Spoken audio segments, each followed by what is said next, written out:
Testing.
I've ever sat in this chair.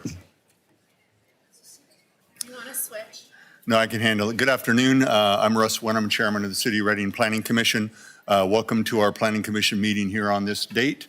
I believe we have all the staff and commissioners that are going to be in attendance. So with that, I will turn it over to our clerks to do a roll call. Chair Wenham, Here. Vice Chair Willem, Present. Commissioner Balkovec, absent. Commissioner Godert, absent. Commissioner Minor, Here. Commissioner Nance, Here. Commissioner Ryan, absent. Thank you very much. Seeing that we have a quorum, we will proceed. What I would like to do is turn to Director Pagan and ask him to just introduce city staff that are sitting over there at that particular area. Sure, thank you, Chair. Tonight, this afternoon, we have Planning Manager Lily Toy, myself, Jeremy Pagan, Director of Development Services. We have Assistant Public Works Director Josh Anthony and City Attorney Christian Curtis. Thank you very much. So just a couple introductory comments before we get started, just so you guys are ready in the audience. There are little speaker cards, should you choose to, if you want to speak. Looks like they come in 3 different colors looking down here at the desk. Doesn't matter what color it is. It can be as simple as you say East Side Road, or you can say anything. You don't have to worry about the exact agenda item. Just make it clear what you're to speak on. It is helpful if you have your name clearly printed because I'm going to butcher it at some point, and then our clerks have to figure out how to type up minutes later. So thank you very much, and we appreciate you coming out today. A huge commitment on your part. The other thing is watch your cell phones because we've got a big room. Feel free to put them on vibrate or silent at this time. And then the other thing, as we get into it, I might as well continue down my comments right now instead of before we get to the public hearing. As a practice, what's going to happen is, and I'll go over this again when we get to that point, because I know we have a lot of people that want to speak and want to participate.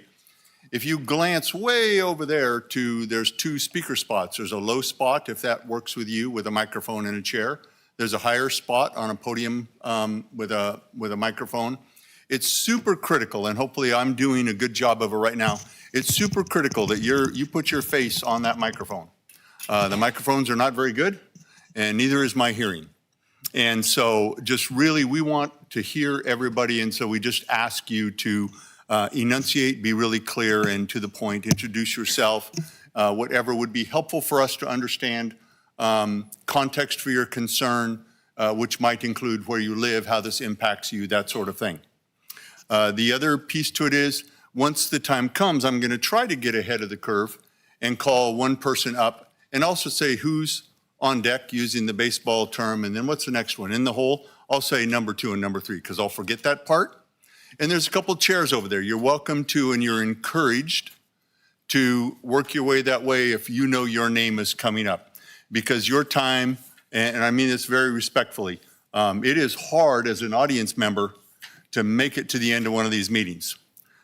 We get paid 0 for doing this, but we're committed to staying here to the end of this meeting. But I know it's harder for you guys. And so to the extent we're able to move people through efficiently, and the next person to speak is already waiting there. And if you need to sit, there's a chair there. There's a couple of chairs available to you. And if you need some other accommodation, you let us know and we'll make sure you have that accommodation to make sure that you can speak. So all of those were out of order comments. I'm waiting. I'm not getting glared at by the city attorney yet. Yet it'll happen, won't it? So with that, what I'd like to do is actually move on to item number 2, which is approval of minutes, and we have minutes from October 28, 2025, and we have minutes from December 9, 2025. I'd be happy to entertain a motion or any discussion separately or together.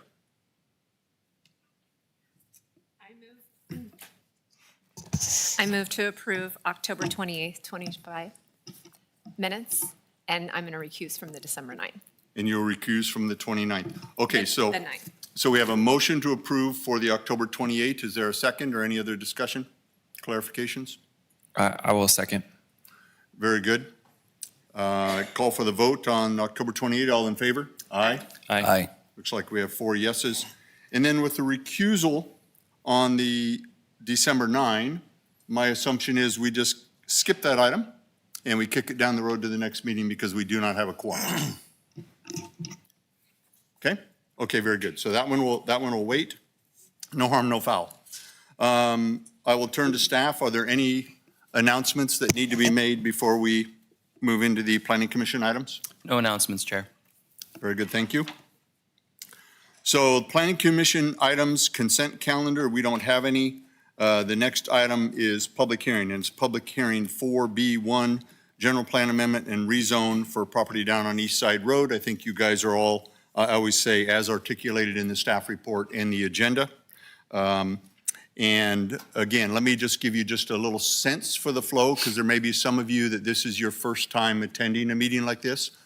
What will happen in general, and we'll be flexible if adjustments are needed, but what will happen is staff will give a presentation that explains the reason we're being asked to take an action, and they will then also tell us what their recommendation is, which is also articulated in the report in front of us, which we all got on Friday, by the way.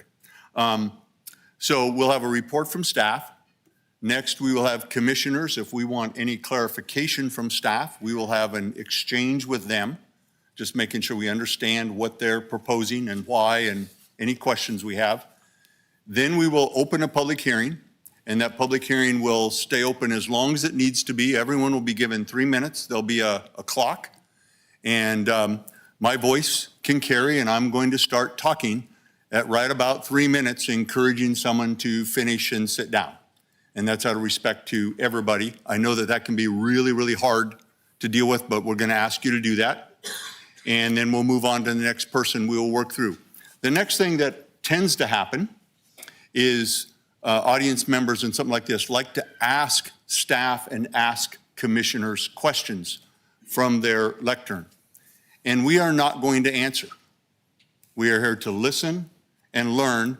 We may answer and we will discuss it after the close of the public hearing, but while you're giving, if you're intending to stand at the lectern and demand answers to certain things, it's going to be really awkward. I'm just freakishly honest, because we're going to sit here and we're going to look at you. And the attorney's going to say, no, no, no, you're not supposed to answer questions. He's impressed that I've learned all this. And so, again, I know that that's hard, but that's kind of the way it goes. We listen, we take notes. I personally am going to attempt to capture each topical area that someone expresses as a concern so that we can keep track of it after the public hearing is closed. And then we will bring it back for more discussion. And then typically we head to a vote. So that's the flow. Do I have the flow correct, attorney? Not too bad, huh? So with that, what I would like to do is then say, let's see, I'm going to turn it over to staff at this time, to Director Pagan and Manager Toy to give a presentation. Thank you, Chair Winham. At the top of our presentation, I'd just like to bring attention to the fact that you have a few minor revisions to some of the attachments to our staff packet. So you'll see the draft resolution, the draft addendum to the mitigated neg deck, and the draft addendum to the EIR. Those are also available in the back in our binder, as well as we have numerous copies for any members of the public that would like to see that, or we can make copies for the public if you so choose. And I've asked City Attorney Curtis to just offer some opening remarks about why these revisions are made to these documents, and also just sort of set the stage for the opening of our presentation. So I'm going to turn it over to City Attorney Curtis. Thank you, Mr. Chair. So I asked staff to go ahead and make some revisions to some of the documents that you were asked to approve today, and in particular, removing reference to the jail facility.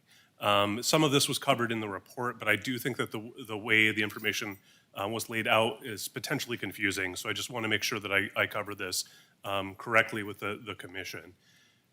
Any structure or any project that the county might undertake on this land, and the county does have a lease and potentially might be acquiring ownership of the property into the future, anything they do there is going to be exempt from the city's zoning ordinances. And it also will not have to comply with the city's general plan. So just as a matter of law, nothing that the county might be doing there in terms of any of these projects would be impacted by a zoning decision or a general plan amendment decision that you would make today. Couple of nuances on that. One is if they did rent out the property, if they were to sublease somehow for some private purpose, just to a commercial business doing something completely unrelated, that commercial business that was subleasing might have to comply with city zoning laws. Alternatively, there is one step in the process that I want you to be aware of, where before the county were to undertake any project on this location, they would have to submit the details to this commission in order for you to draft a report as to whether or not that project was consistent with the city's general plan. However, that report is informational only. The case law is clear that that doesn't actually impact the county's ability to go forward. It would be purely advisory. So to the extent that the decisions that you're making today are impacting the general plan designation and the zoning designation of this property, the legal significance really has to do not so much with what the county might do on the property, but what might happen in the future. And that's really a much more broad level conversation as to whether you think this is the appropriate general plan designation, appropriate zoning designation, what you think would be appropriate in terms of restrictions on this property going forward. And I don't want to give a false impression that this is a prerequisite for the jail or that really this would have any impact on any potential process, alternative custody program, jail, anything that the county might build on that land as part of its operations.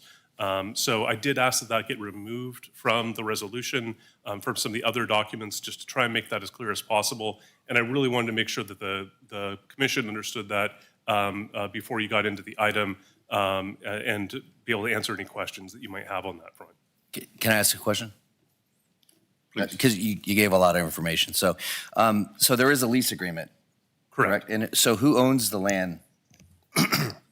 Right now, the city owns the land, and the county has possession of the land as the lessee. Okay. And so you're referring to the details of the lease agreement? Like what? So you said there's case law. Oh, yeah, I'm sorry. The lease agreement is not what impacts the application of the zoning law. This is just a categorical immunity under state law, where anytime the city builds something in the unincorporated area, it's immune from the county's zoning laws. And the reverse is true. The county is simply immune from the city's zoning laws. Actually, one of the cases early on about the general plan consistency actually involved the city of Reading, where the city was building in the unincorporated area of the county. But this is something that existed, frankly, for a very long time under California law, just as a constitutional matter, and then the state legislature codified it, I want to say in the 40s or 50s, but don't quote me on that. Okay, thank you. Yeah, I think if I can have a follow-up to that, when you made the statement that that there will be one future, my version of what I heard you say, one future action of this commission in the future, and that will be to receive a report from the county where they assert and describe how what they're doing is consistent with the city's general plan. Is that what I heard you say? No. Okay. Slightly different, I'm sorry. Thank you. Before, there is a statute that requires that before the county were to undertake any construction within the city limits, it would have to submit its plans for that construction to the Planning Commission in order for you to issue a report. And it's discretionary, you don't actually have to issue the report, but you would have 40 days to issue a report on how that project is or isn't consistent with the general plan. That report, however, is only informational. There's similar statutes, for example, when state agencies acquire offices inside of the city, they have to provide notice to the city. It doesn't allow the city to do anything to stop it from happening, but just as sort of a way of letting the city know what's going on and possibly have room for conversations between appropriate officials. I'm sorry. But this project is still going to be using city water? And city power?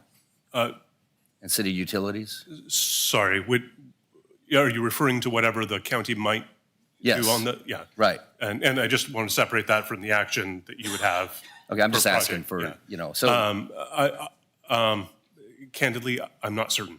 I don't recall whether there was anything negotiated to that effect or not, or whether that might be in the plans in the future.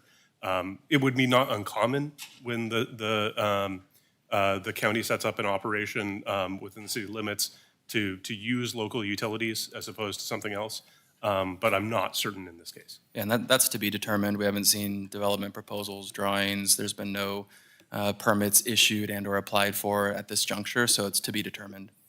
so to be determined on utilities and like thoroughfares and city-owned?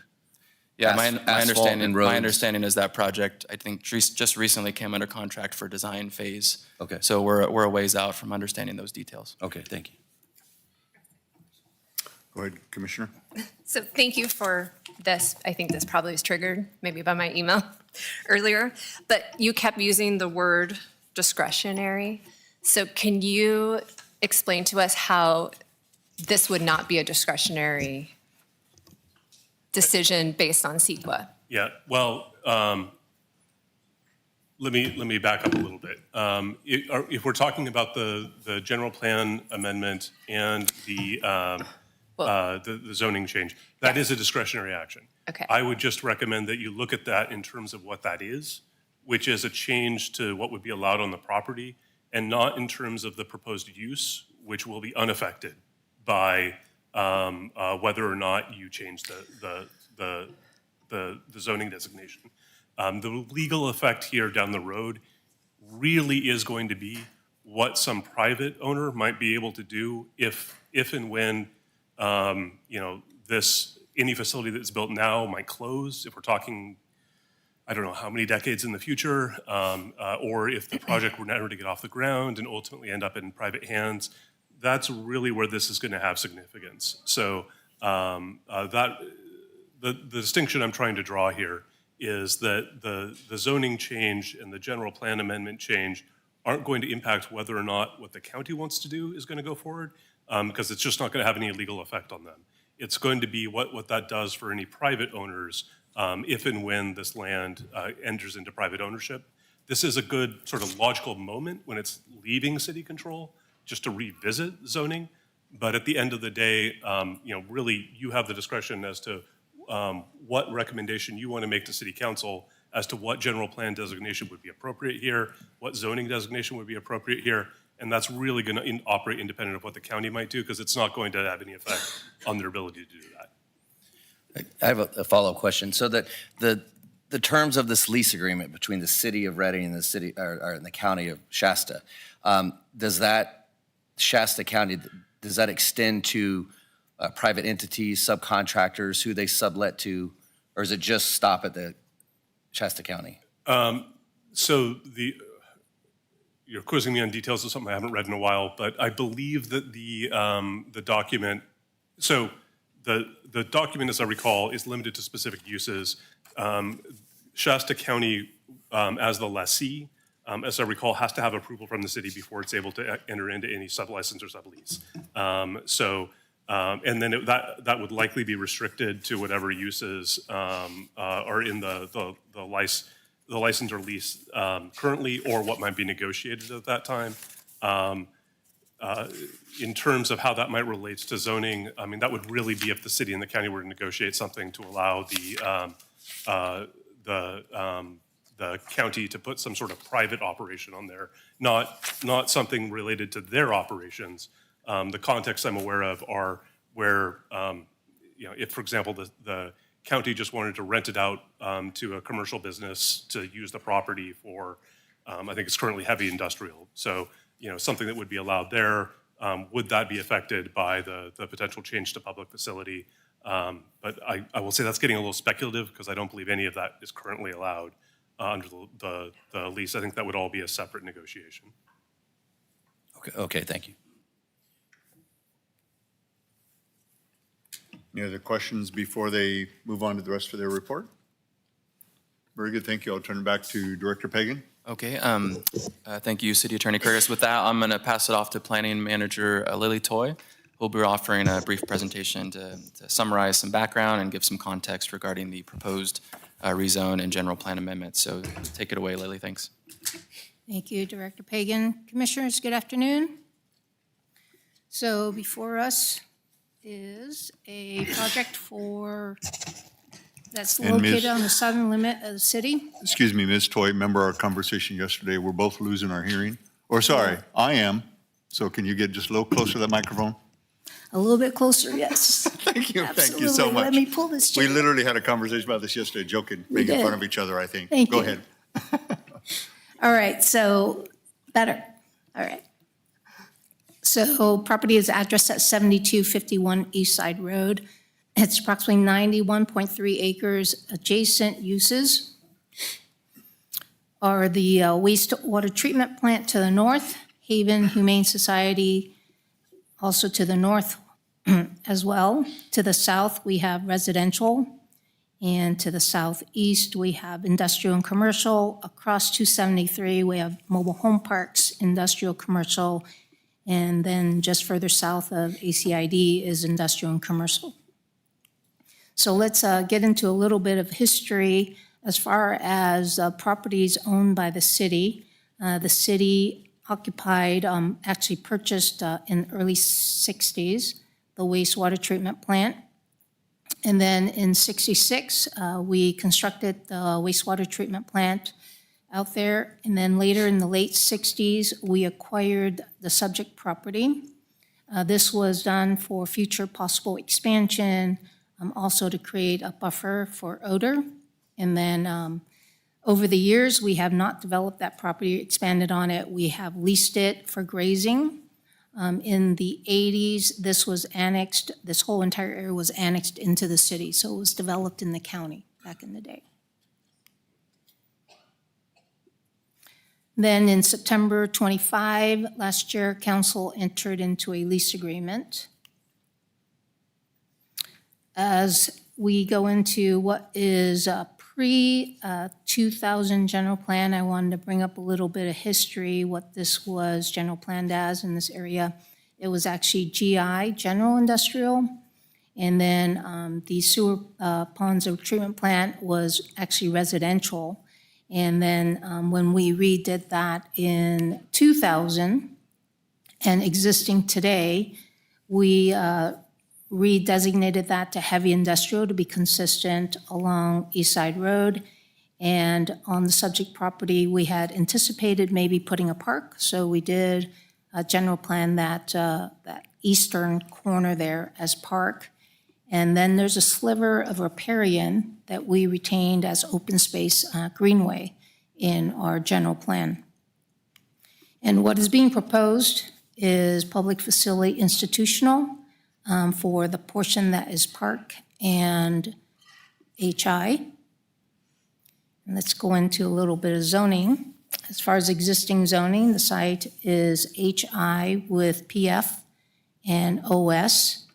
The proposed zoning is proposed at just rezoning the portion that's HI to public facility. We're not touching the OS at all in the zoning or general plan. So just looking at kind of what the land uses are proposed or allowed in the public facility, I want to talk about what is allowed in industrial. So as noted by our city attorney, the county, if these properties are county-owned, it is preempted from local zoning and general plan. However, let's say this project doesn't materialize. Well, I want to talk about currently, HI does allow for some public and semi-public type uses, pretty limited. We allow for some public safety facilities, colleges and trade schools. However, we also allow some pretty intensive uses in the industrial district. We allow for vehicle equipment sales and services. A heavy vehicle repair would consist of body painting, body repair, things like that. And then we allow heavy and general industrial and salvage wrecking. Heavy industrial would consist of manufacturing, textile, things like that. And also allowed as a heavy use in this HI is also mining and quarrying under use permit. So currently today, pretty intensive uses are allowed. If rezoned to public facility, we have an array of public and semi-public uses that would be permitted. Just to pull a few out, we would allow parks and recreation, community support services, public and private schools. And so by rezoning this, it really limits the ability for potential uses such as the heavy industrial uses that I just discussed. So is this the right thing to do? You know, before you have the issue of should you make a recommendation to council for approval of this general plan amendment and rezoning? From a standpoint of a professional planner, there's reasons why you should. And because just like I discussed, you know, there is land uses that are permitted right now that are highly intensive, that is not conducive to being adjacent to residential. By rezoning this and general plan amendment to public facilities, it would be more conducive. Would it be the best? Probably not, but public facilities is throughout the city found adjacent to single family. I want to point out the existing juvenile facility up on Radio Lane. You have that facility that's right across the street from single family. So I'm just pointing that as an example. So as a professional planner, this is done regularly to do this. So our recommendation to you is that you open up the public hearing, taking comments. We have received numerous comments as you have been attached to your staff report, and recommend to council the following: adopt the addenda to the 25 GP final EIR and the mitigating deck for the zoning map. And then in addition, adopt the resolution amending the general plan and adopt the ordinance amending the zoning map. So that concludes my presentation, and what I'll leave up is the proposed general plan and proposed zoning. I am available to answer any questions. Thank you, Ms. Toy. Any questions of staff? Additional questions?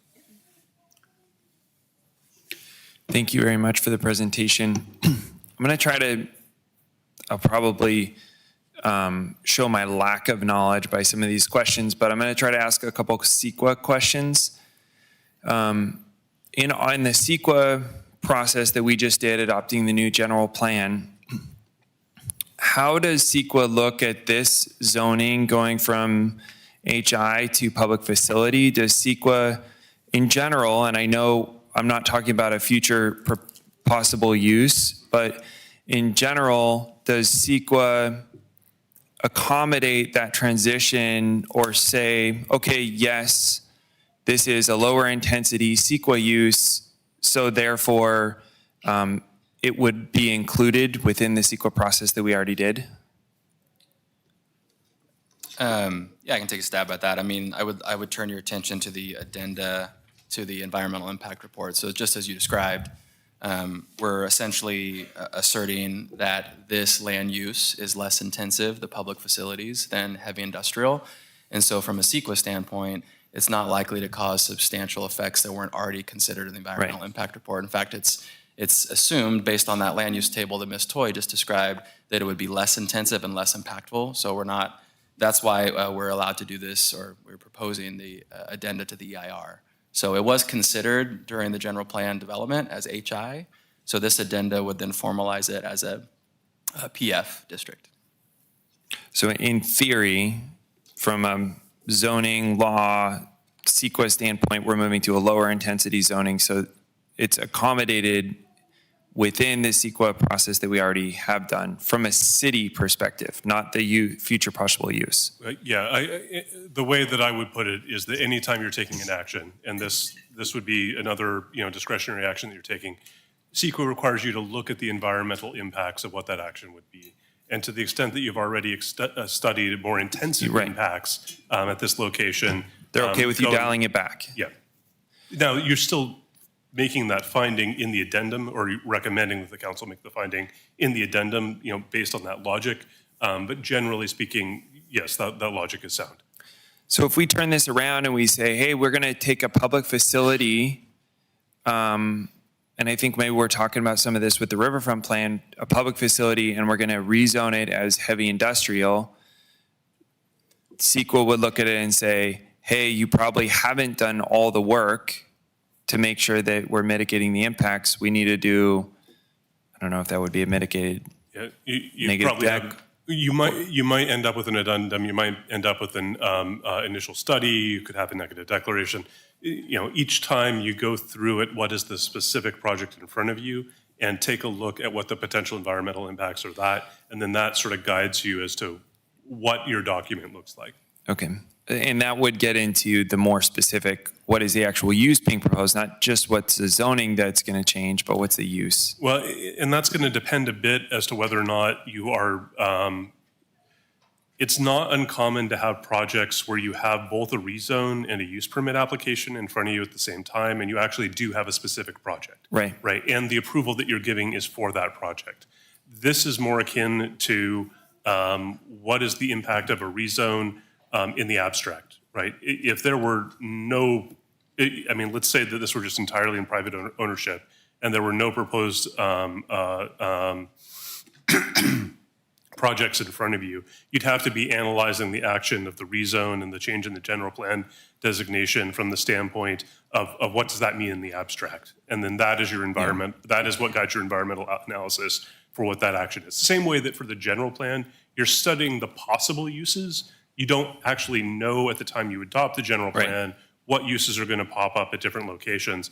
That more intensive environmental review becomes part of individual projects. So, in this case, it's not going to be one that the city has control over or that the city conducts. If whatever the county decides to do on the land, they're going to have to do their own environmental review, and it's going to have to be specific to whatever it is they're doing. In this case, we're really talking about a general change in the designation that is relevant to what might happen in the future, which we just don't know. So we analyze it through the same lens that we would when adopting a general plan, when making a general zoning change, et cetera. Can you talk just for a moment, and I know this is speculative because it isn't going to be the city of Reading working on a future CEQA for this property, but can you talk for a moment about what that process may look like as far as, and if it's too in the weeds, you can say so, but as far as timing, and we're talking generalized terms, as far as timing, public involvement, the general guidelines that CEQA is going to put on a project, whatever is going to be proposed. Yeah. Yes, just very broadly. Before the county would undertake any project here, they are going to have to go through environmental review. Now, the scope of that environmental review is going to depend upon what the project is, right? Constructing a full jail would be very different than maybe a very small alternative custody program. And that would likely end up in the CEQA land. Correct. Full-blown environmental review. Yeah, Okay. This is environmental review, but Correct. the level of study depends upon the potential impacts. So there are times when you do an initial study and you don't really need more than the initial study. There are times that you do an initial study, you find out that you need some mitigation to keep the impacts less than significant, and then you have an initial study with a mitigated negative declaration. There are times when there will be no way to mitigate the impacts, and that's when you go to what we call environmental impact report, also EIR, and that really is the most intensive level of CEQA. I don't want to say what level the county may or may not end up at, because I really don't know what the environmental analysis will look like. I also don't know what their project might look like. Correct. But they're going to have to go through that, and they're going to have to go through that in a public process before they undertake anything on the site. If it was to be a full-blown EIR, that, as I understand it, that could be a couple-year process with many occasions for the public to weigh in. I think I don't know if there's like a scheduled time, but it's 3 or 6 occasions for the public to actually show up and have their voices heard, discuss the EIR. it's a very intensive process with a lot of public involvement. Is that, I understand that right? Yeah, I forget the full number of public hearings involved, but it is a public process. It does intend to be pretty intense, and I would say the length of time for preparation of an EIR can vary, but 2 years would not be uncommon. Okay. I think that satisfies my questions for this exact moment. Just to go on record, I think what he was referring to, or at least the CEQA that I was referring to, is the 15162 about what would trigger an EIR.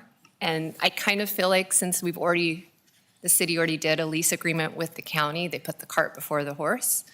So how does that impact us as Planning Commission? At this point, I don't know that it really does. To the extent, there's always a little bit of a question as to when in a project do you end up doing your full environmental analysis, because you have to have enough detail about your project to be able to have a meaningful review, but you also don't want to put it off such that you're segmenting your project.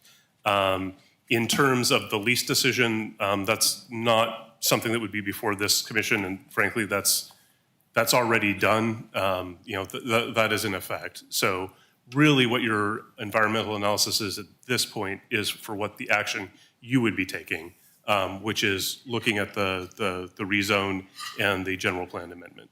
So again, fundamentally the question here is what do you think is the appropriate general plan designation? What do you think is the appropriate zoning? And then in the theoretical uses that might happen there in the future and that might be impacted by those designations, what if any environmental impacts would need to be looked at? Right. So we're kind of setting a pathway for another agency, Well, which it's a hard position to be in, and it's walking a fine line with, I think, the CEQA. The one thing that I would be careful about there is that I really don't know that you're setting any pathway for the county because it's really not going to impact what they can or can't do. The primary impact here really is going to be on private owners at some point in the theoretical future. So, we don't know exactly what might happen to this land later on. It is generally good practice to make sure that you keep your zoning designation sort of what you would want them to be, regardless of who actually owns it. But at the end of the day, this really isn't going to have. This is not in any way going to restrict anything that the county might do on the property. Take it away. Yeah, I have something. So, does this thing work? Can you hear me? So, sir, in the packet that, we got over the weekend to review prior to this, there's a copy of the lease agreement between the City of Reading and the Shasta County.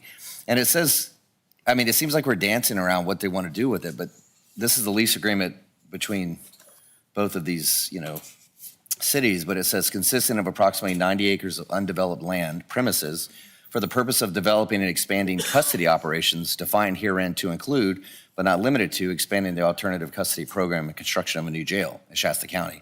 So I keep hearing this like what they might do with it or whatever. And then this was dated, I don't know when it was signed, but in here it says August 1st, 2024. So somebody in the city decided to enter an agreement with Shasta County. Can you walk us through how that was? So that was something that was negotiated between the city.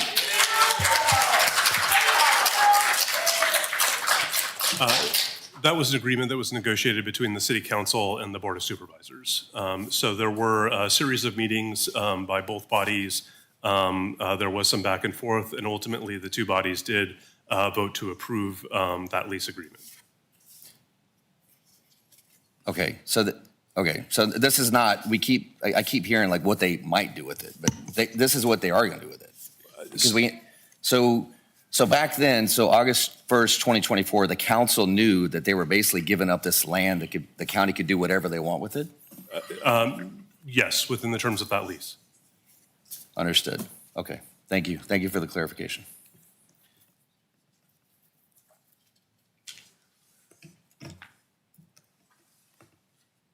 Okay, seeing no other questions at this time, I didn't count, but I do have a nice stack of speaker cards. I give our clerks high marks that there are 3 different colors, maybe 4. I'm not sure how that happened. We usually debate about what color they are. And so I have the cards, and what I'd like to do is, in a moment, I'm going to open that public hearing. What I'd like to ask, of course, I don't really have the ability to control this, but you're eating into your time and our time. I understand the desire to clap fast. If you're going to clap fast. I don't have any desire to say, please stop clapping. I love clapping. I love cheering. I love encouragement and support. But I'll bet you the message gets across just as quickly in 5 seconds as it does in 30 seconds. And what I've seen in most public hearings like this, and it's a really unfortunate thing, people took time out, and I'm doing it right now. I'm taking your time, sorry. They take time out of their schedule, they come here, but partway through the public hearing, the members that intend to speak get so exhausted that they get up and leave. And so you're actually getting in the way of people's ability to speak if you go beyond your 3 minutes and if you clap too long or you take too long to get up there. Wow, that came out harsh. That was just very pragmatic, just having watched this and having been on both sides. So with that, hopefully that was encouraging and instructional. I'm going to move on and I'm going to say, we're going to open the public hearing. And I'm going to ask, I have Linda Hamptman, Carolyn Hickson, and Dustin Hickson. So if the second 2 names would move over into the on deck and in the hole using baseball terms. And this is just the exact order. I didn't shuffle them just as I think they came in and they were handed to me. So please step right on up there. If you're Linda, step up to whichever microphone you would like. State your name and our clerk will start the clock, and you should have a clock that you can see in front of you. And there will be a little timer that will go off at 30 seconds to go, I think. There we go. Thank you. Please. My name is Linda Hauptman. I am a resident of the residential neighborhood that will be directly impacted by the Sheriff's Alternative Custody Program, mental health facility, and new jail. I brought a map. I didn't know I could go up there and just point to it. This is proposed, this is the map that's up there. This is the yellow is all residential and businesses. And this pink is my house. We have lived in that, lived at that house for 47 years. We have always had a field beside us because we were told, and this goes back to, when these designations were made back in the 70s, I suppose, that it was a buffer zone for the sewer treatment plant and nothing would ever be built there. We've lived there for 47 years. It's been a field where we've watched the animals. We right now have cattle grazing over there. It's a beautiful spot. We raised our children there. And here are some of the reasons we are opposed to this project. Because we know that the county has plans to build the alternative care facility, mental health facility, and a new jail there. We have an increase for potential crime is quite likely in our neighborhood. We all rely on private wells for water, and pollution is a concern. Emergency access to and from our neighborhood will be impeded as there is only one road into our neighborhood, and that being River Ranch Road. Both in and out of the neighborhood, you have, from 273, you have to cross the railroad tracks either on the north or the south. And that's already a concern for if the neighborhood should have to be evacuated. There's not another way out. Increased traffic on our already deteriorating roads is likely. Groundwater drainage in our area is critical, and the field lays full of large water puddles in the winter months.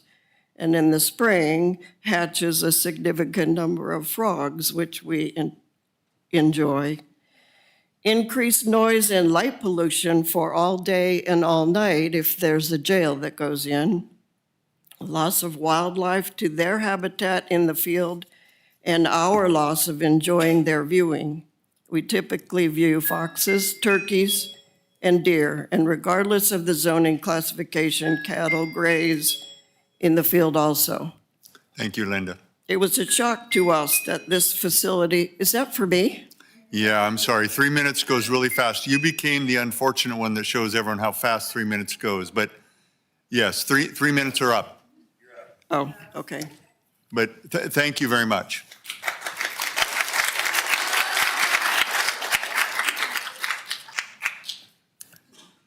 Caroline? That is me. Wonderful. Thank you. Hi. Thank you so much. Russ, particular, I want to give you a big shout out. Thank you so much for having us feel welcomed. This is our first time, and I think you've done a great job introducing and walking us through this program. So I appreciate that. I'm going to go off what I wrote here because I want to respond to what Mr. Curtis brought up for you guys and kind of changed maybe some of our understanding on what this board can and cannot do. We understand that this is the county and that your current rezoning isn't going to change what the county is going to do. You're going to hear a lot of reasons why this development shouldn't happen in this location. I want to be clear, a lot of residents support the idea of this facility, it's needed, but this location next to the neighborhood, next to the river, affecting the ecosystems is not the spot. But you guys are the city, that's the county, but I want to talk to you about optics. As a local government, you're very aware of what optics are and how they change things. To give you some background, residents in this neighborhood were given a very weak attempt at notification back in October. Residents were not informed until October that this was in the works. It started in January 14th, 2025. Someone will give you that date. They weren't notified until October, and out of the 95 residents, 10 were given a notification. So that's why we stand before you now. Although you are not going to change the county, you can choose to stand with these residents in support of not putting this here. If you want to rezone later for these great and wonderful parks and recreations that Miss Toy brought up, great and dandy. But approving this rezoning in this situation, under these circumstances, attached to this lease, sends a message that you agree with what the county is doing. As Mr. Nance already brought up, the county's made up their mind. That's what they want to do. They've made it clear. Someone in the city agreed to it. But you have an option, you have the choice and the availability to at least stand up and support these community members who don't agree with this, who don't want this in their neighborhood. So it's about optics, I think, for you guys at this point. This board has a very strong voice, and you can choose the side with the people. Thank you so much. Thank you very much. And I have Dustin, and then following Dustin will be Kimberly Matson, and then after that will be what looks like probably Katrina Bauman. That's going to be close, and I'm not very good at pronouncing names, so I apologize for that. But Dustin, please. Hello, good evening. I'm here today to oppose the rezoning of 7251 East Side Road and its development for the use in the alternative custody program and future jail site. This property, as you can see on these maps, is nestled between the Sacramento River and an established rural neighborhood. The proposed projects would jeopardize wildlife and botanical habitat, water quality, scenic viewshed, and the safety and security of the adjacent residents and surrounding community members. The site is composed of riparian and wetland habitat that provides refuge to waterfowl, deer, turkeys, river otters, and a known nesting pair of bald eagles and various pairs of osprey. These riparian habitats are critical in maintaining ecosystem function and supporting biodiversity in Northern California. As well, riverfront property and habitat along the Sacramento River is a limited resource that we should not take for granted. Here in the North State, We are lucky to enjoy this river that runs right through our towns, and the city of Reading is incredibly fortunate to even possess this piece of land with so much intrinsic and economic value. This highly valuable public land should be used appropriately with respect to the environment and to the enjoyment of the public, rather than the current plan that would give the incarcerated a $1 million view. But beyond my concern for the relevant environmental factors at this location, I am concerned about how the city and county have been paving their plan forward up to this point. I'm concerned that residents were not consulted with prior to the lease even being signed. I'm concerned that only approximately 10 out of 95 households in the neighborhood even received a letter regarding this hearing. I'm concerned that the Shasta County Board of Supervisors pressured the city of Reading into moving the lease forward by voting to delay a routine city special election in a move that even Supervisor Long referred to as extortion. I'm concerned that many folks I've heard from say there's nothing they can do or that it's out of their hands. Well, there is something we can do. Each and every official has the ability to oppose this plan at whichever step they are responsible for approving or recommending. And today we're here discussing the rezoning of the property.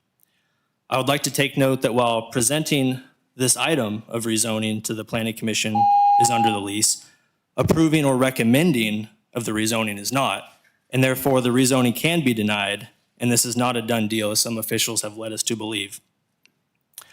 In conclusion, I'd like to encourage you to please join residents, community members, and business owners in support of halting all rezoning, planning, development, and construction of any correctional or rehabilitation-related facilities at 7251 East Side Road. Thank you for your time. Thank you, sir. So I have Kimberly Molson, I think it is. Could be Mattson. Molson, well, thank you. And then probably, well, I already butchered it once. I'm going to say Bauman because I can pronounce that, I think. And then after that will be Chris Bagley, or Begley. Hi, my name is Kimberly Molson, and I do live in the neighborhood. My concern is the multiple concerns. We've already discussed the traffic impact, railroad crossings, the light and noise pollution, increased foot traffic possibly into our small neighborhood. Currently, we have a very low crime rate in our neighborhood, and this could definitely cause an increase because of the day use and of the people that are going to be using this facility. Possible groundwater pollution because there was a large garden area that they proposed to put into this also.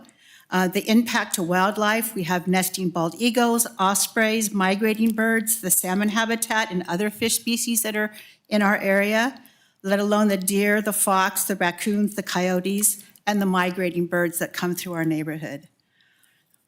Our community has been in the area since the 1960s, and currently it's in transition. There are young families moving into our neighborhood now with young children, and having a jail right next to their home is going to be a problem with possible property safety and the safety of our actual residents in the neighborhood.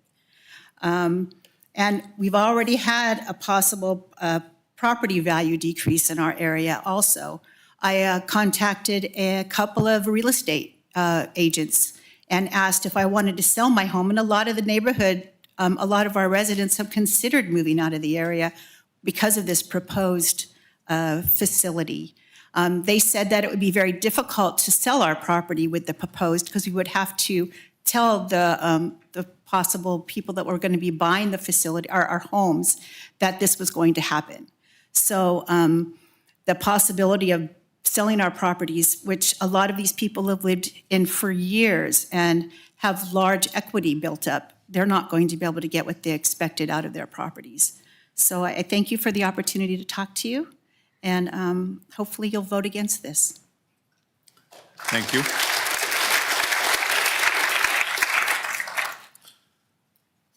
I'll go with the Bauman because I can pronounce that, then Chris Begley, followed by Teresa Ward. My name is Katrina Bauman. Katrina, I'm 90% sure. I live on the Terrace Street. I'm from Southern California, and I moved up here in 2021 to seek a nice, tranquil area that's felt safe with a lot of green space around it. And this proposed project is causing me a lot of anxiety. A lot of people have already mentioned some of the concerns that I have. The well water, the safety of the neighborhood, the property value, the noise. I like to sit in my backyard in the summertime and see the stars, and I feel like this proposed project would destroy that tranquility that I have. Including the extra traffic. We like to hear the train go by. That's really nice off in the distance. But if you have all these other, and you have a 2-lane road going down, what is that going to, all the construction going on, the construction noise, the dust, the pollution, I said possible well water contamination. What is having 1,200 people in a big facility like this going to do to possibly the river? I have a lot of concerns about the nature and everything. So obviously I'm not a very good public speaker, and this is causing me a lot of anxiety. So thank you. Thank you very much. And you did just fine, Katrina. Thank you. Better public speaker than you think. So we have Chris, and then Teresa, and after that is Chris Ward. Hi, good afternoon. My name is Christine Begley. I was born in Reading. I was born in Shasta Regional Medical, right on Radio Lane across from Juvenile Hall. I was raised here. I've spent 36 years in my home, and it was a blessing from God that we were able to acquire this place on the river. I scraped every penny together every month to make my payment.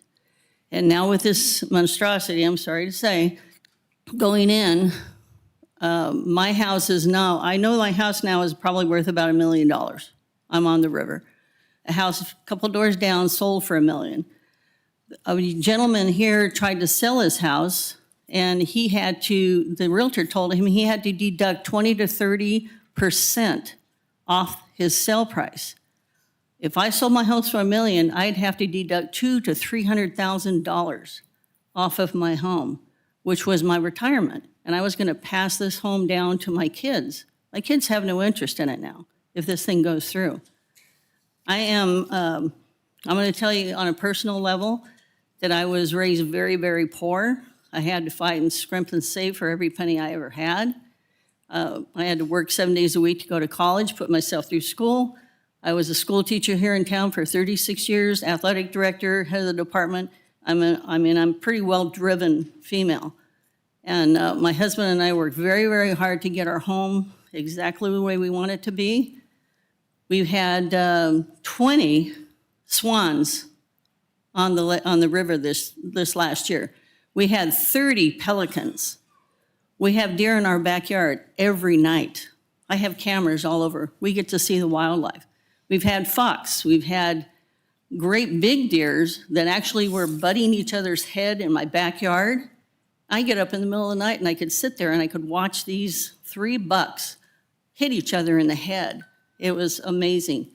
If this project goes in, it's going to destroy all that. You know, we have habitat where these geese go and these pelicans and these swans, and that's their home. If you tear all that out and put a great big wall up, which is what they're talking about doing, we will have nothing there. And our groundwater, every one of us is on a well. It will be affected. We will have nasty groundwater. We'll have noise pollution, water pollution. And it's not a place, as you well know, being in California, a felony is now a misdemeanor.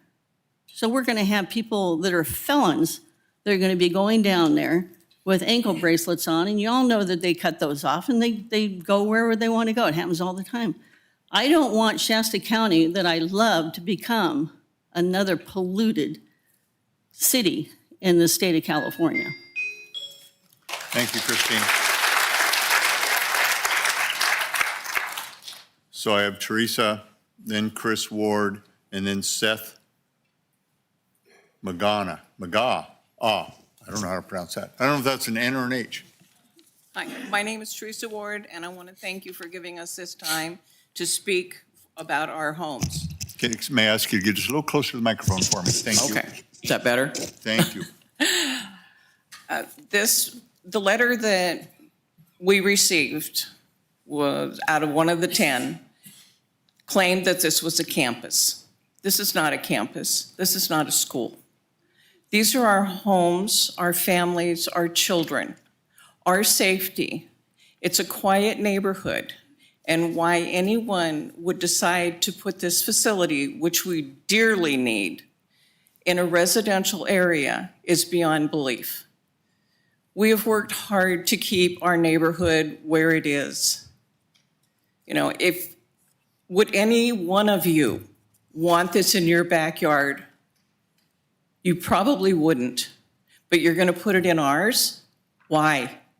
Did you think we wouldn't put up a fight? This is not a campus. These are people who have broken the law, and yes, they do need a place to go, but it is not where it's located. Listen to your heart. These people have worked hard for their homes. The real estate person that I talked to has said that your home, our home, has already lost between $30,000 and $50,000. Maybe that's not a lot to you, but it is to me. I'm 74 years old. I am still working full-time. My son and I are taking care of my husband who has dementia. Don't do this to us. Put this where it belongs. Thank you. Thank you. I have Chris Ward, Seth. Okay. You're a spokesperson? There we go. Okay, so Chris has been moved to the side as a non-speaker. Then I have Seth, Carla Reed, and Steve Reed. And we'll give an extra minute because you've got an extra helper. Oh, thank you so much. There's a chair prerogative, please. All right. Good afternoon. My name is Seth Magaha, and I live in the neighborhood directly adjacent to the proposed rezoning area. My wife and children and I have lived there for 9 years. We homeschool our children, which means our home, our property, and our neighborhood function as a daily learning environment where our kids walk, explore, and spend time throughout the day. That makes land use decisions next to our neighborhood especially consequential to us, not just in the abstract, but in how the space is actually used. I understand the need for correctional facilities and for treatment, and I'm not opposed to them in principle, but I am strongly opposed to placing a facility that includes routine releases directly next to an established residential neighborhood. This is a public safety and planning issue, not a fear-based one. Facilities like this create predictable release points, and releasing individuals onto a frontage road beside family neighborhoods is a design decision that increases risk unnecessarily. Public safety planning has to account for the worst case scenarios, not just the best case intentions. Zoning exists to prevent incompatible land uses, and this type of facility is considered appropriate here. It sets a precedent that undermines the integrity of residential zoning citywide. We're not saying no to the facility, we're saying not here. There are many appropriate locations that could be considered, areas with buffers, transportation access, and existing infrastructure that protect both the dignity and those of being served and the safety of the families who live nearby. I respectfully ask that you pause this rezoning and consider the locations with all this community input. And did you want to say something? I think the kids that live here should be safe and not in danger. All right, thank you.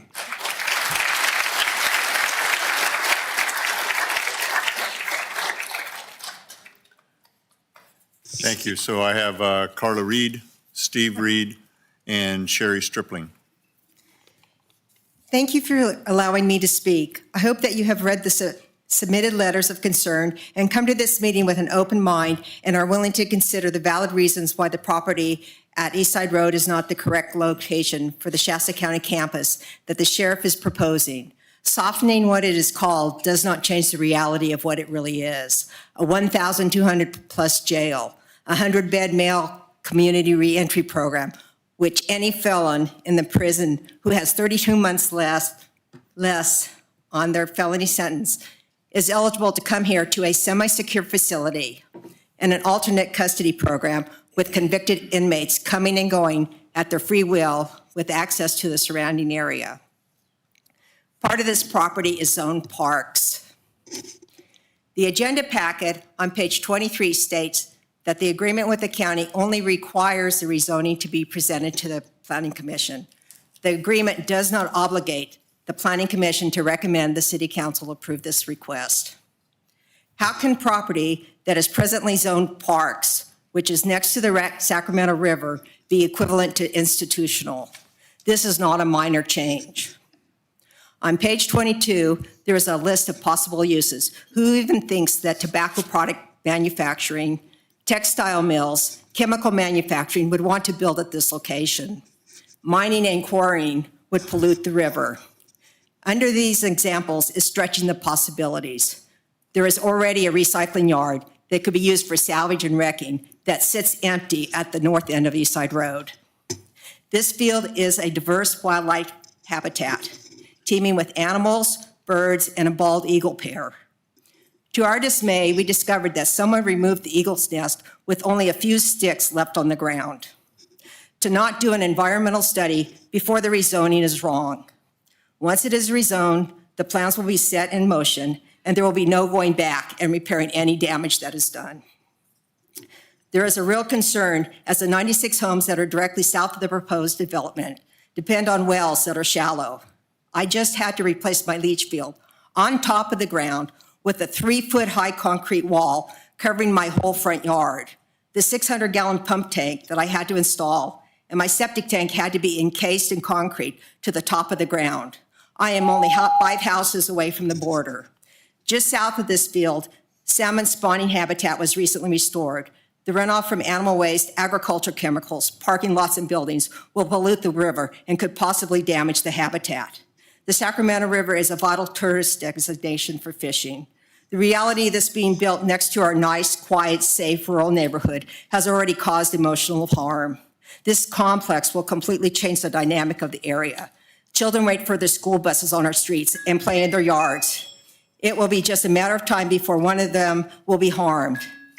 They will be not safe if criminals are next door and have access to them. This is not a community center being built. The fact is, Thank you, Carla. if this rezoning is approved, the county can do whatever they want. Thank you.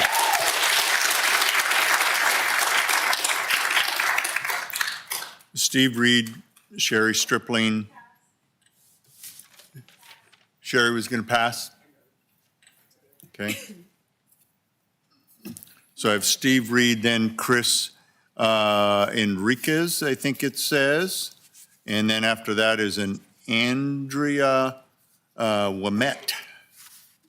It's going to be close, I think. Please proceed. Well, am I glad not to be sitting anymore?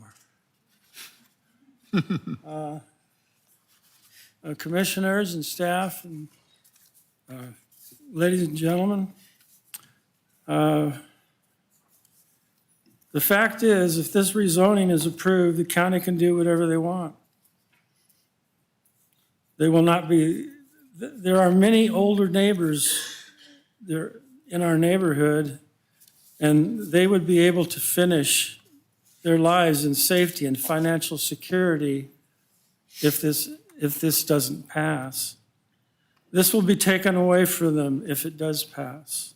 There was no prior notice, outreach, or intentions explained to our neighborhood or surrounding area where we have never been part of this plan, and only after we found out about it in October did the county want to talk to us. This will be our next door neighbor, this jail. There is only one road from East Side Road to enter and exit for the 96 homes. There are 2 exits over the railroad tracks from East Side Road to get onto Highway 273, with neither having traffic controls. Accidents happen frequently. There is a train spur that stops all the traffic going south on East Side Road a considerable amount of time. East Side Road is only 2 lanes and in constant need of repair from the industrial traffic that it already has. A jail is in operation 24 hours a day. Visiting starts at 7:30 in the morning and goes till 10 at night. Weekends, it's 12:30 to 4. The light pollution will hide the stars in the night sky. A jail run by an outside agency leaves no sense of safety. Sheriff personnel cannot stop the flow of drugs and contraband into the current jail, and the expectations of a private company are even less. Who would be responsible for police emergencies? It is the city property, so would Reading Police respond? There is already a problem that we're having with agencies denying jurisdiction for abandoned cars left along East Side Road. I come from Stockton, California, some 40 years ago. It was a lot like Reading. You know what it's like now? Got bars on the windows. They got bars on the windows. You're afraid to walk down the street. And you start cutting up Greenbelt, that's what you're going to have. So I really would encourage you to think hard and long about making this change. Thank you. Thank you. I have Chris, Andrea, and then a Mark feedback.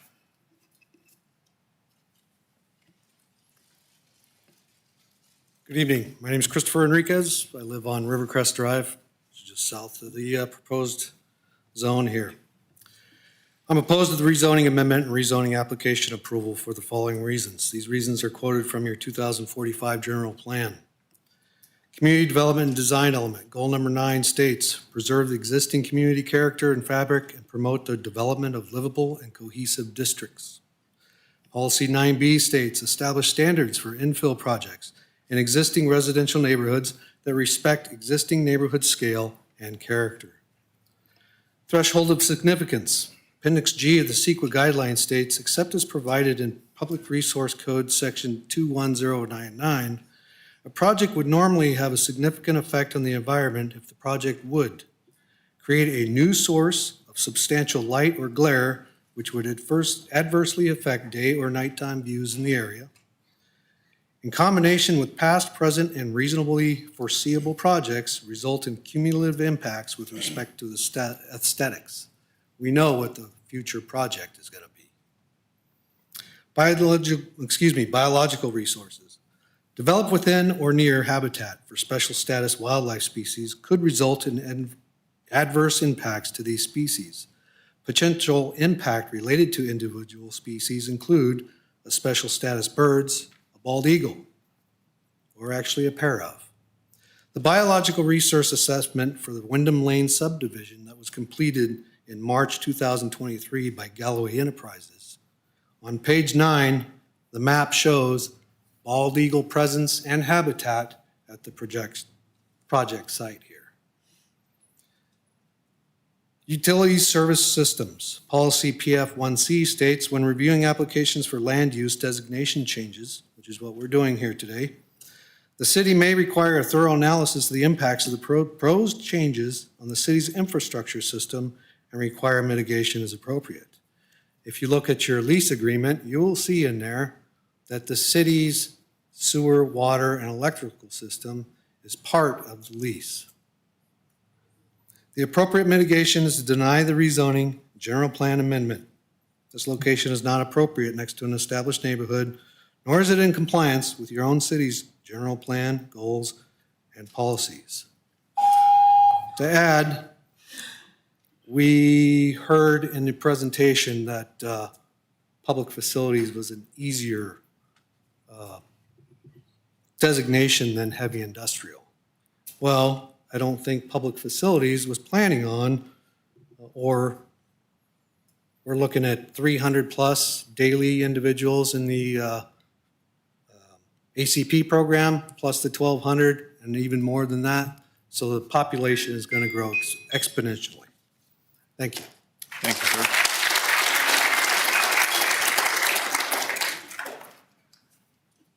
Andrea, then Mark, and then I have Melissa Hunt. Thank you very much for this opportunity. I'm Andrea Ouimet. I live on Rivercrest Drive with my husband. We've lived there for 52 years, and we are among the new kids on the block. We are aware that there are about a dozen of us who've lived in the area and passed our property on to the next generation. In some cases, successive generations live on the same property. Over the years, we have had many occasions to oppose land use adjacent to our homes that we found undesirable. And I want you to know tonight that we have effectively, successfully fought those land uses and have moved on and stayed right in our homes.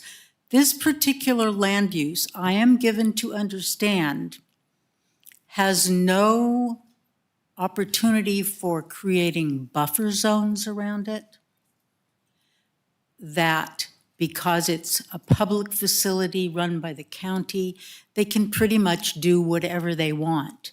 You've already heard the objections to this facility. I share those objections with my neighbors, and we would like to see it go somewhere else because the county seems intent on it. It falls to you to make a recommendation, and we hope that you will consider our perspectives. Thank you very much. Thank you.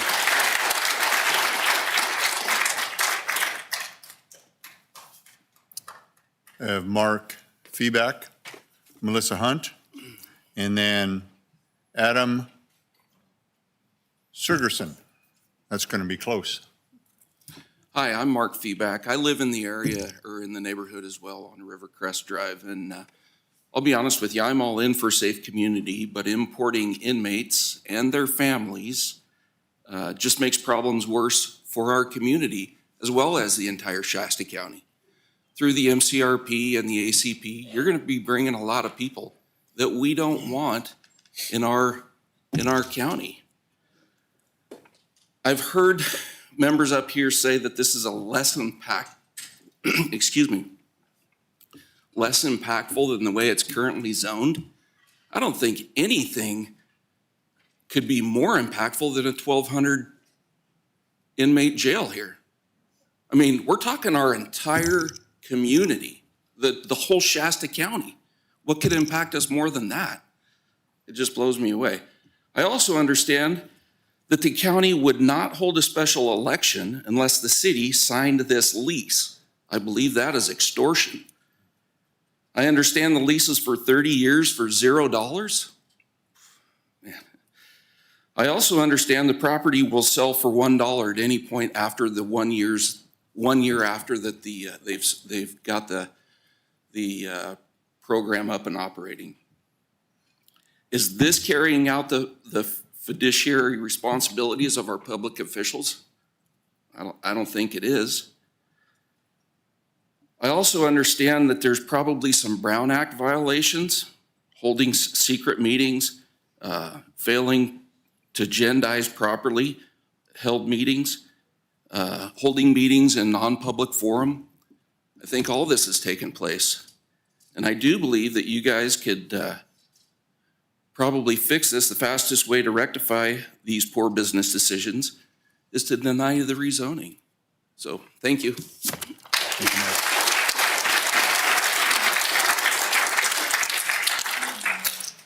Melissa Hunt, and then Adam Sergeson. And after Adam, we're going to take a 5-minute break because we're going to reach my capacity pretty soon. We're going to be 1.5 hours in. So we'll take a 5-minute break after 2 more speakers. Please take it away, Melissa. Before my 3 minutes start, may I have a clarification? Because you do not have a quorum today, are you voting on anything today? No, thank you for the clarification. We did get it confirmed. We do have a quorum, the four counts. Okay, thank you. Appreciate that. Okay, Melissa Hunt, former mayor and city council member of Anderson. Been there for 18 years until last year. I just retired. Actually, it's 24 now, not 25. Just became aware of this, this project. First of all, let me start out by saying I absolutely love my sheriff. I love my sheriff. And I will apply to be the president of the fan club for my sheriff. And this project, or something to the effect of, started when he was in Anderson. Totally respect that. Needed, so needed, so needed. But totally know this area. Born and raised, born at Mercy, wherever, who was Shasta Regional. I was born at Mercy. And this area has been quiet. And I've gone to a wedding in there. I've done, I'm a real estate agent as well, and I've sold houses in there. I have other friends that I've known for quite a while that live back there. And it's quiet and it's safe. I had a boyfriend in high school that lived back there and went around the neighborhood quite often. But it is not a place for this project to go in. As a common sense thinker, my first thought is, why was it even approved in the way of a building, something that's gonna have so many people with only 2 outlets out of the area, especially with wildfires so in our heads? You know, Campfire only got out one direction. And these guys, if you think about everybody going down River Ranch Road and then breaking off, and you got UPS one direction and Haven Humane the other direction, and these people that are in this neighborhood, it would be okay. They could do it. But you add a whole nother facility that's going to bring, I don't know what kind of population. That's a scary thought process for me to accept. I would also speak to you. I was an elected official. It's my job to represent the people. You guys are kind of pulled into this. I understand that, but you're still here to represent the people. And these people are not being heard. There's questions about the timeline as to when they were notified of this project. They have not had enough of the time frame to speak out, to study, and that's why they're stressed. And they need to be heard. And I would really appreciate it if you guys would hear them this evening. I want to make sure I've got all my notes. The wastewater treatment buffer plant. What have they used on the buffer or the wastewater treatment plant to make it stop smelling? Why is it all of a sudden they don't need a buffer plant? Just an idea. Thank you.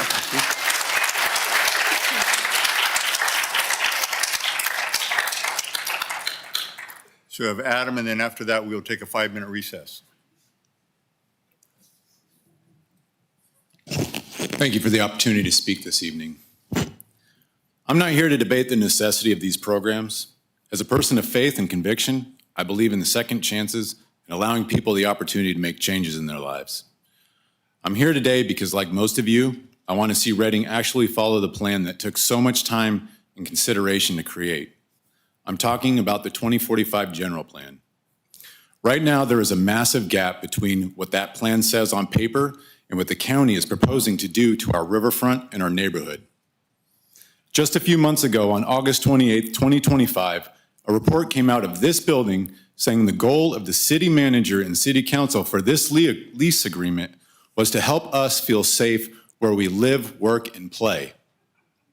But let's be honest about the reality. We are talking about putting a 1,200-bed jail right next to a residential neighborhood. We're talking about an alternative custody program for people on probation right next to where our children play. Right now, I can confidently let my kids go down the street to play with friends without reservation. and I know they'll be safe. However, if you allow this to be built here, we will no longer trust our streets again. The river should be preserved for our families and residents to enjoy, not given away for a jail to block some of the most beautiful views of our area. How are we supposed to feel safe where we live and play when the 100-bed male community reentry program will house violent offenders, a program that allowed 13 people to escape just last year? The escapees included inmates with serious criminal records ranging from second-degree attempted murder, robbery, and assault with a firearm. That isn't a public safety investment. That's a public safety threat. The areas around our current facilities are already struggling with crime. Bringing a 1,200-bed jail to a residential area won't fix that. It brings the problem to us. This rezoning doesn't fit. The general plan says the Sacramento River is the Redding's greatest asset. It talks about protecting the views, the trails, and the character of our neighborhoods. But look at the rules in goal CDD8H. It says new buildings should preserve the livability of the established neighborhood. Does a massive jail complex with razor wire and blank concrete walls preserve a neighborhood? No. Does it complement the surrounding homes? No. Is it the attractive, well-designed building promised the riverfront-specific plan? Not even close. You can't tell us in August that you want us to feel safe in our own backyards, and then in January, rezone the riverfront to put a massive jail complex there. You can't have it both ways. Rezoning this land for correctional use isn't just a bad fit. It is in a direct conflict of the 2045 general plan. If we don't protect this riverfront property now, we will lose it forever. I'm asking you to stick to the current plan, reject this rezoning. Let's keep the riverfront a place where we can actually live, work, and play without looking over our shoulders. Thank you, Adam.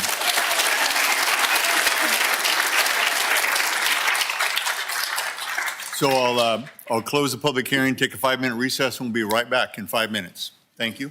Restrooms are outside, but don't get in my way.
Good evening, everybody. I'd like to ask you to move back to your seats so we can get going again.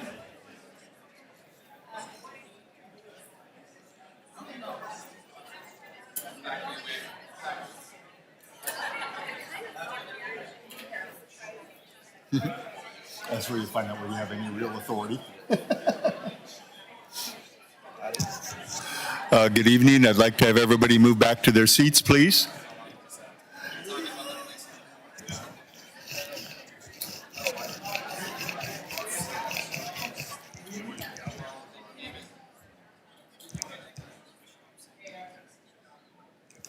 Apologize for that because it's nice to have the opportunity to visit.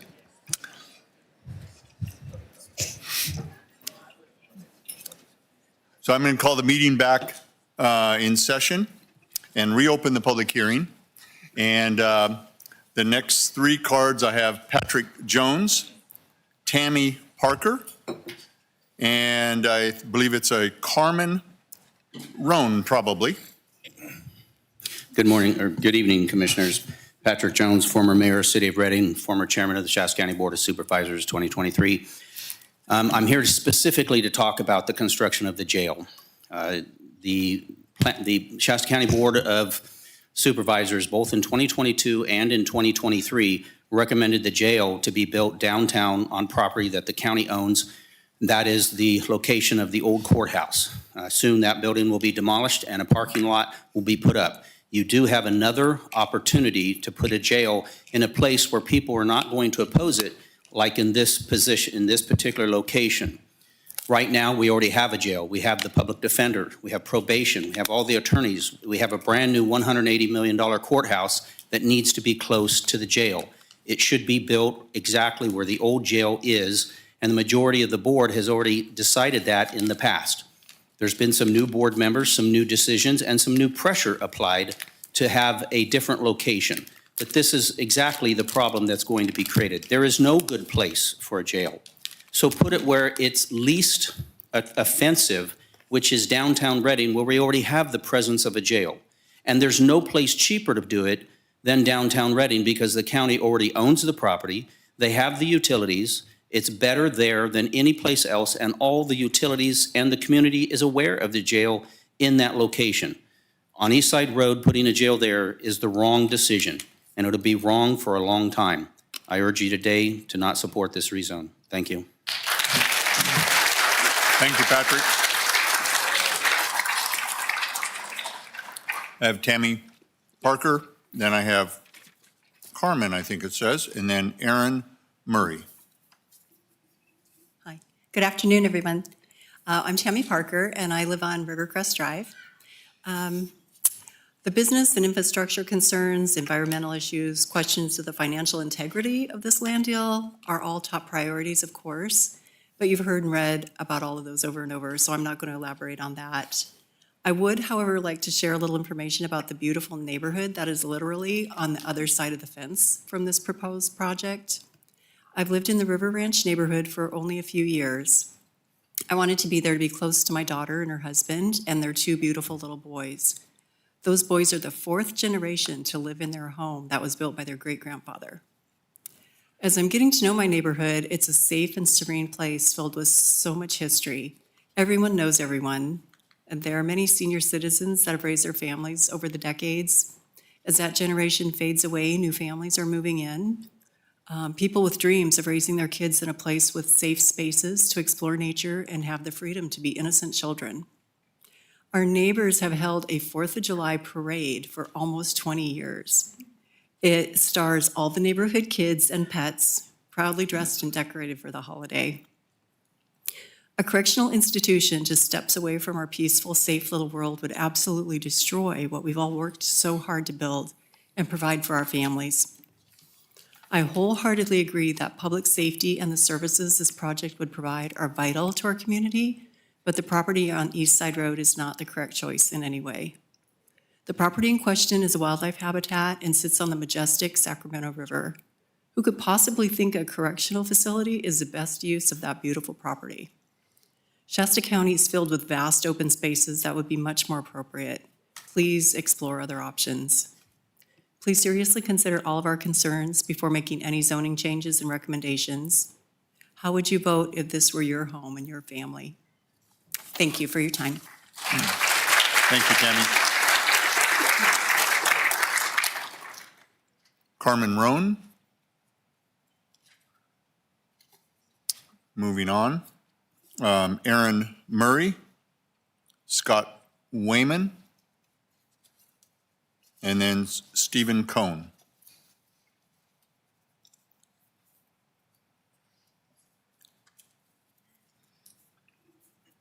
Are you Aaron? I am Scott. You're Scott. Okay, that's what I thought as I was watching the timing. Okay, very good. Take it away, Scott.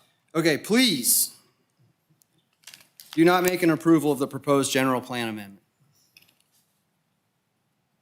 That's what we're asking here tonight. You can see this is going to be a legal mess. There's obviously some strong arming of that special election, or there'd be no lease. There's probably been some Brown Act violations in this whole proposed project. And to sit here and think this won't be a Reading problem coming back to you guys is very naive. Because I know they're being coy about what's not going there or what is going there. They want to put the jail down there with some felons walking out of that place. But they're not going to live in Anderson. They're going to live in Reading. The city of Anderson doesn't tolerate this type of behavior that we let go on in Reading with homeless people and drug use in the streets. So whatever, 500 people at the ACP, then we're going to put a 1,200 bed jail when we already have a 400 one. We're just going to bring people from the state here. And they're going to live in Reading. And they'll probably be at those hotels getting subsidies with their families. And it's sad. But if you're going to have this facility in Shasta County, it should be nowhere near a residential neighborhood. And I don't know how it got to this point, and that's all going to come out. I hear special elections, quid pro quo, Brown Act. $1 for beautiful city property that's on the river. I also find it very disheartening that people in the city of Reading act like we don't know what's going to go down there. And I think it's an absolute slap in the face to compare the juvenile detention center down on Breslau with children that the county runs with probation and the sheriff's department.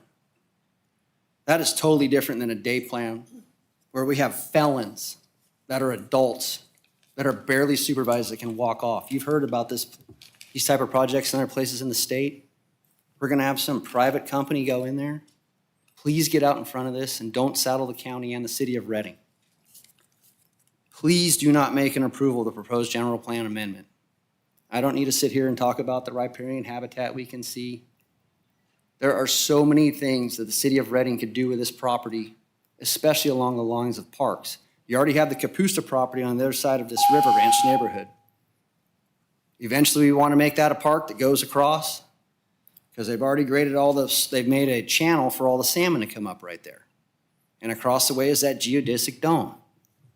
So please do not approve of this and have an open mind and maybe make this a park space that we can tie in across the river over there that the city of Reading has been building up all this time. Because there's another Capusta property south of this River Ranch neighborhood that'd be perfect for parks. That is also city of Reading property. Thank you. Do not approve it. Thank you.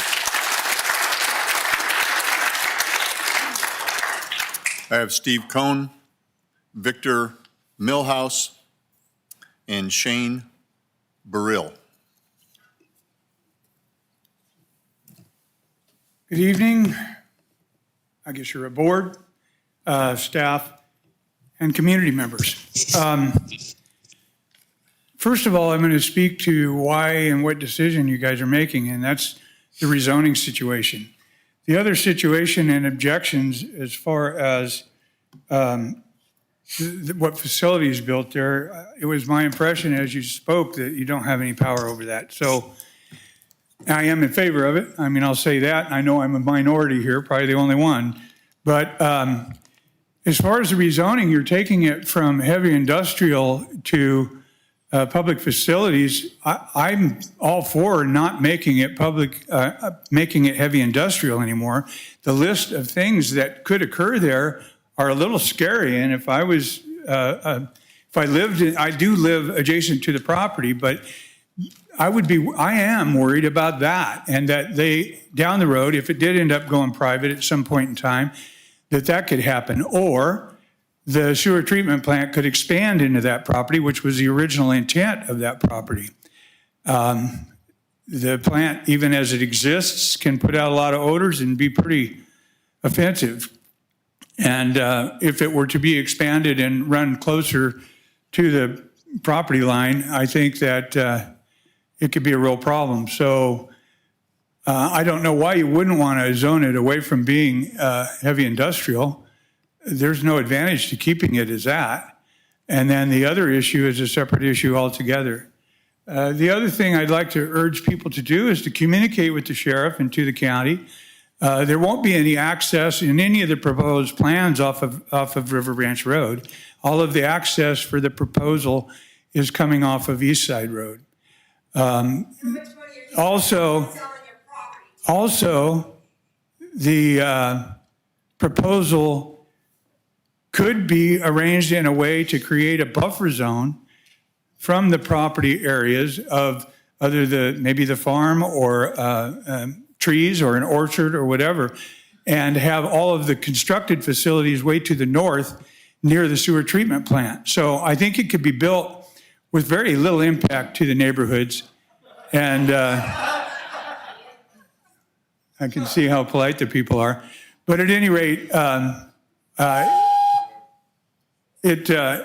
think it could be done very well if they were willing to discuss it with the sheriff and the county. So we'll see how it goes. All right, thank you.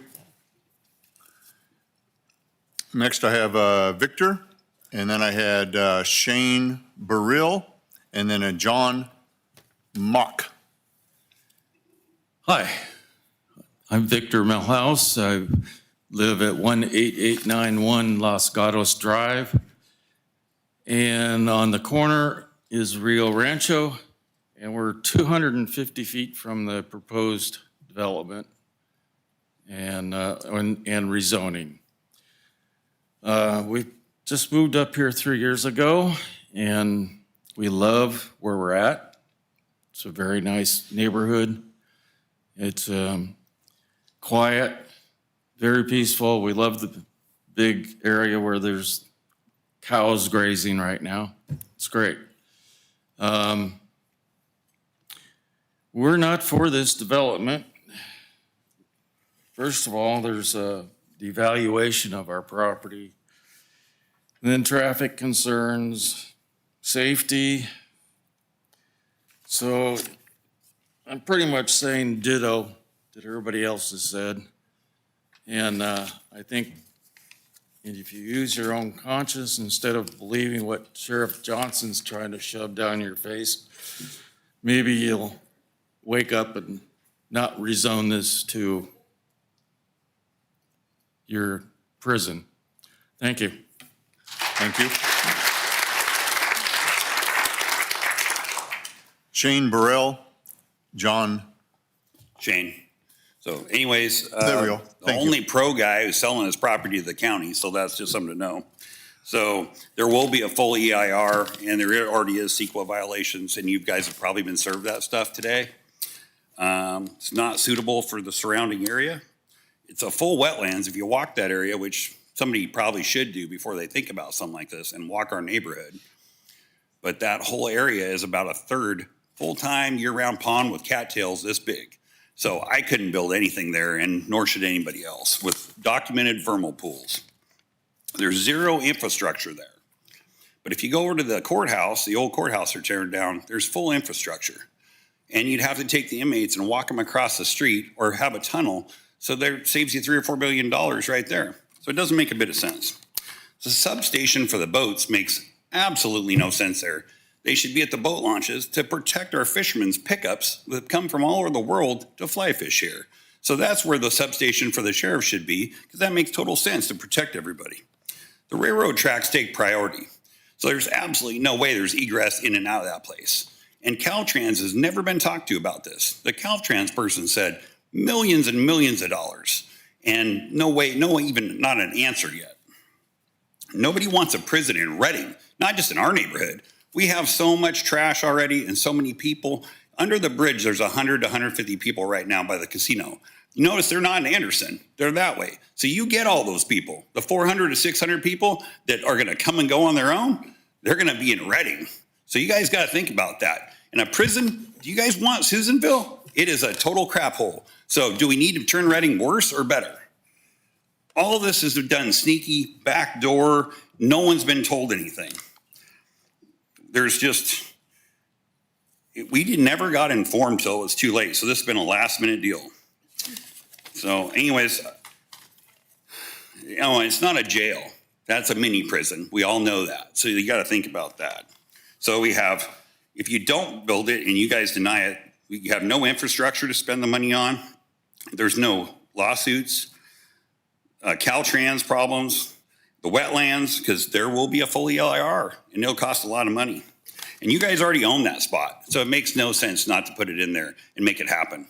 And you could keep the old jail for the bad guys and that for the in-betweeners and then put your spot there. Thank you. Thank you, Shane.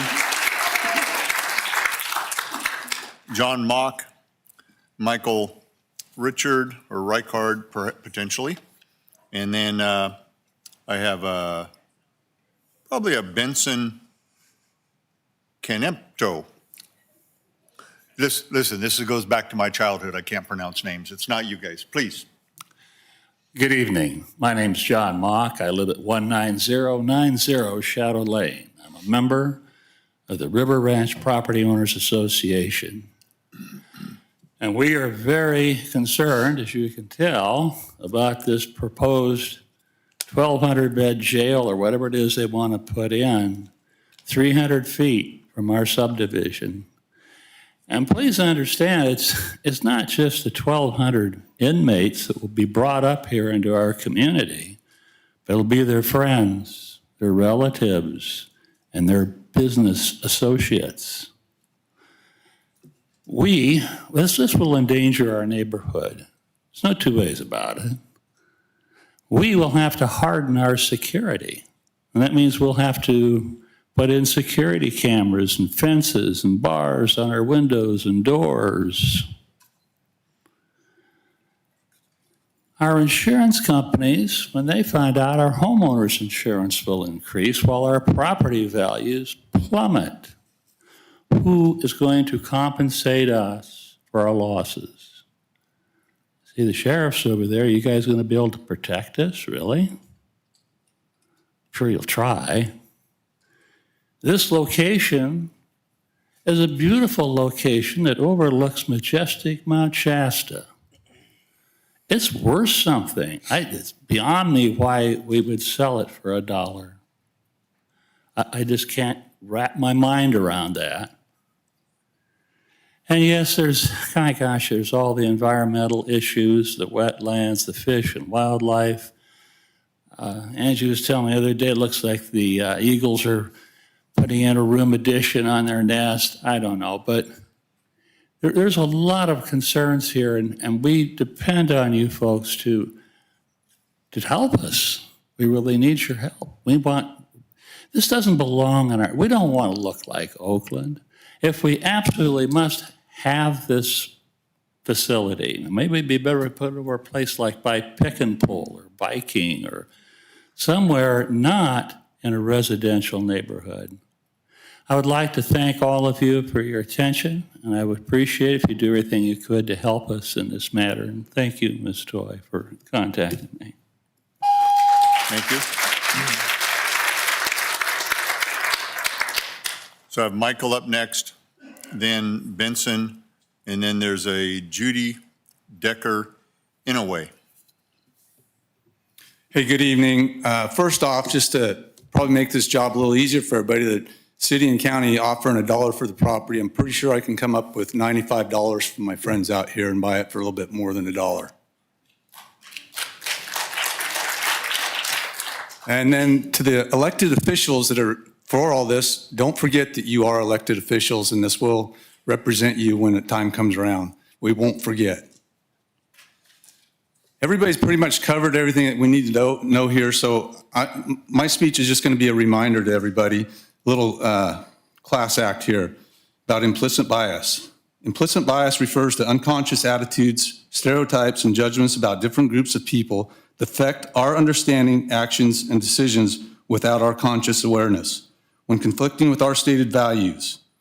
These biases are learned from our experiences, culture, and upbringing, operating automatically and influencing behavior in areas like hiring, healthcare, the legal system, the judicial system, even when we believe they are being fair to us.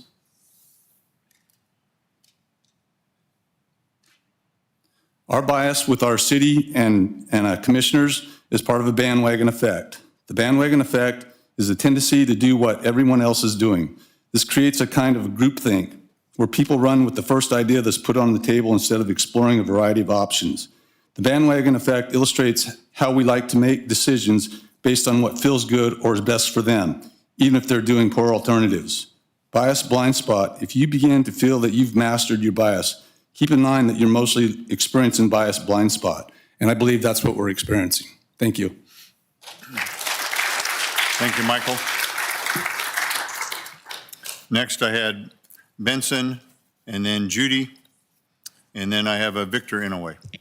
That's Kanemoto. No, thank you. That's exactly what it says. Thank you. Yeah.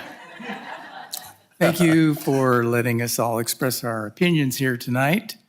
I assume that this is all up in the air yet, and I would say, with the exception of one person, everybody in this room is against this. So it seems like a no-brainer on your vote.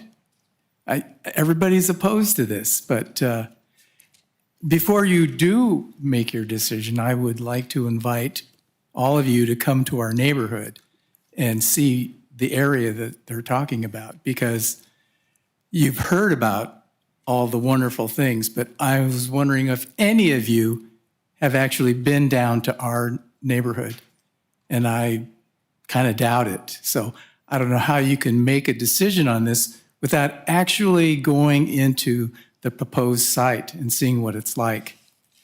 Unless this is already a done deal between the city and the county. And I hope it isn't, and hope we're not wasting our time here tonight. All of the other things I wanted to say have been pretty well covered. So I think the alternate site idea has great merit. From what I understand, there's several areas that have complete buffers, non-residential areas, and even the old jail would be a great site, save the city a lot of money and the county. So I don't know who's for this. And in my experience, I was told always to follow the money. So I'm thinking there's somebody in the city or county that indirectly or directly will be profiting in some way. And if we need to hire a forensic auditor or something, that's a possibility too. It's just mind-boggling that you would want to do this. It's beyond my comprehension, actually. As was stated before, I don't think you would want this 3 houses away from your home, and that's what it would do to me. So thank you, and please consider all of the options and voices you've heard tonight. Thank you. Thank you. I have Judy, Victor, and then Sarah Little. And even though I failed on Kanemoto, did I get Inouye right? Yes, you did. Good I job. had a great friend Good that had job. that last name, so that's the only reason I knew. Okay, so basically, it's been covered quite a bit, all the different points that needed to be made and have been made. But I will say, I strongly oppose the rezoning because of the environmental impact on the river, the wetlands, and the wildlife. And surely you must know, the river is one of Reading's main assets, and it should be protected. Other reasons have been covered: traffic congestion, poor roads, safety of children, and the lack of communication by the county and the city. So I'm just saying, please don't rezone. Thank you. I have Victor, then Sarah, and then a first name only, Andrea perhaps. That's what it says. Thank you for allowing us to come up and speak, and thank you for not butchering my name. Everything that I wrote down on my little script here has been said and repeated over and over again. I just want to emphasize that all you folks need to come and visit our little neighborhood to see how quiet it is, see the kids playing freely in the streets. There's very little crime that happens in our neighborhood. Once this so-called jail goes in, that all goes out the door. It's just going to be horrendous to have this type of a facility in our neighborhood. All the other jails and prisons that I know of in the state do not have a residential area within spitting distance of people's houses. This is absolutely ridiculous. And I don't know how you can sleep at night with that on your conscience. You all have families, you all have children. Would you want this in your backyard that you can throw a rock at? I don't think so. We don't want it. I hope you don't want it either. Thank you. Thank you.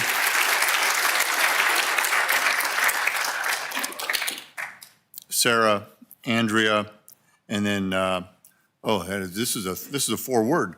Rebecca Ladron de Guerra. I probably did pretty good on that. Please. So is Sarah Little perhaps not here? I'll move that over. So Andrea, please. Good evening. My name's Andrea McClure, and I agree with all the people who are at jeopardy of losing everything they love, including the environmental aspect of this whole thing. So I too oppose the idea of putting the jail where they want to. I'd like to say, a couple years ago, I was at a community gathering in which Sheriff Johnson spoke. And at that time, he was telling us all the reasons why the facility should be placed on county property at the old dump, which is south of 44 and east of Old Airport Road, or Airport Road. And I'm wondering where that idea went to. And I would like to say that that idea, he sold it to us. It was a good place to be. It has open egress back and forth to the city on Highway 44. You can get in and out of that area in more than one spot. The 1,200 bed facility that is proposed is a little bit different than saying, Ms. Lilly, that the juvenile hall facility is in a neighborhood. There's no way you can compare the 1,200 bed facility to the 90 bed juvenile facility. There's no reason why this jail should be built where you are proposing. And I just would like maybe you to consider Sheriff Johnson's original idea of placing it east of the city in a good location where people can get to easily, and it's not going to impact all the things that all the people have talked about tonight. Thank you. Thank you. Oh, thank you. I have Rebecca, and then I have David Ledger, and after that, Andrea Feeback. You did pretty well with my name. I was very close on that last Ladron name, de wasn't Guevara. I? Thank you. Good evening, everyone. My name is Rebecca Ladron de Guevara, and I am the Conservation Co-Chair for the Shasta Birding Society, formerly known as Wintu Audubon. And I was definitely not surprised in hearing the questions, the CEQA questions that the commissioners had, because we think this proposal is a perfect example of piecemealing CEQA. Long-standing CEQA case law has prohibited this type of piecemeal approach to CEQA review. The piecemealing the term piecemealing means the city is addressing CEQA taking only one decision hurdle at a time rather than considering the whole of the project. The proposed CEQA addenda do not even mention wildlife or important riparian habitat found in this location, which everyone has talked about. It was said by the city officials back in September that the city-owned property is not located in an area of concern, and the sale would have no significant effect on the environment. We, as a 50-year organization of the National Audubon Society here in Shasta County for 50 years, we can definitely say we couldn't disagree more with that statement. It is a vibrant birding hotspot, which you can even look up in the Cornell University's eBird app. There's been 136 species spotted to date, which I attached the link to that hotspot so you could see a full list of the species in the letter that we sent the commissioners. And those include, like everyone has said, bald eagles, osprey, belted kingfishers, and on and on. And everyone's inviting you guys to go to the neighborhood. And if you ever want a birding tour over there, just let me know and we would be glad to organize one, because it is definitely a hotspot, one that people travel hundreds of miles to see. So we see that the general plan amendment and rezone sets the stage for the county's intentions for the site. Since the city knows the county is acquiring the site to build the major public facility, the programmatic CEQA implications of that facility must be considered now. Therefore, we respectfully request that you deny the GPA and the rezoning tonight. Thank you. Thank you.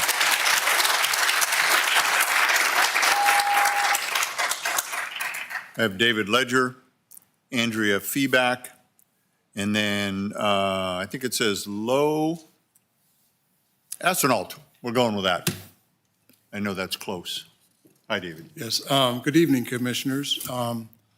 Appreciate the opportunity to speak to you today and the work that you do and the time you have to put in. I'm representing today Shasta Chapter of California Native Plant Society and the Shasta Group of Sierra Club.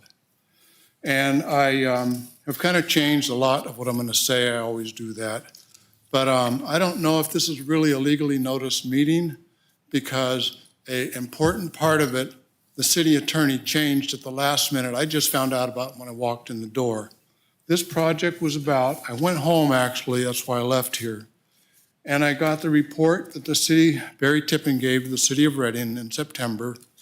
And it talks about how we're going to have a lease on the property, and then they're going to be able to buy it for the sheriff's facilities, for his jail and the other facilities that are going to go with it. Now the city attorney, or maybe it was planning, but I'm sure he gave them directions. From what I read out there, he took all of that out of there, because what I think he realized today what piecemealing is, and that's what Rebecca talked about. And piecemealing means you put a project through piece by piece, but you never present the whole project.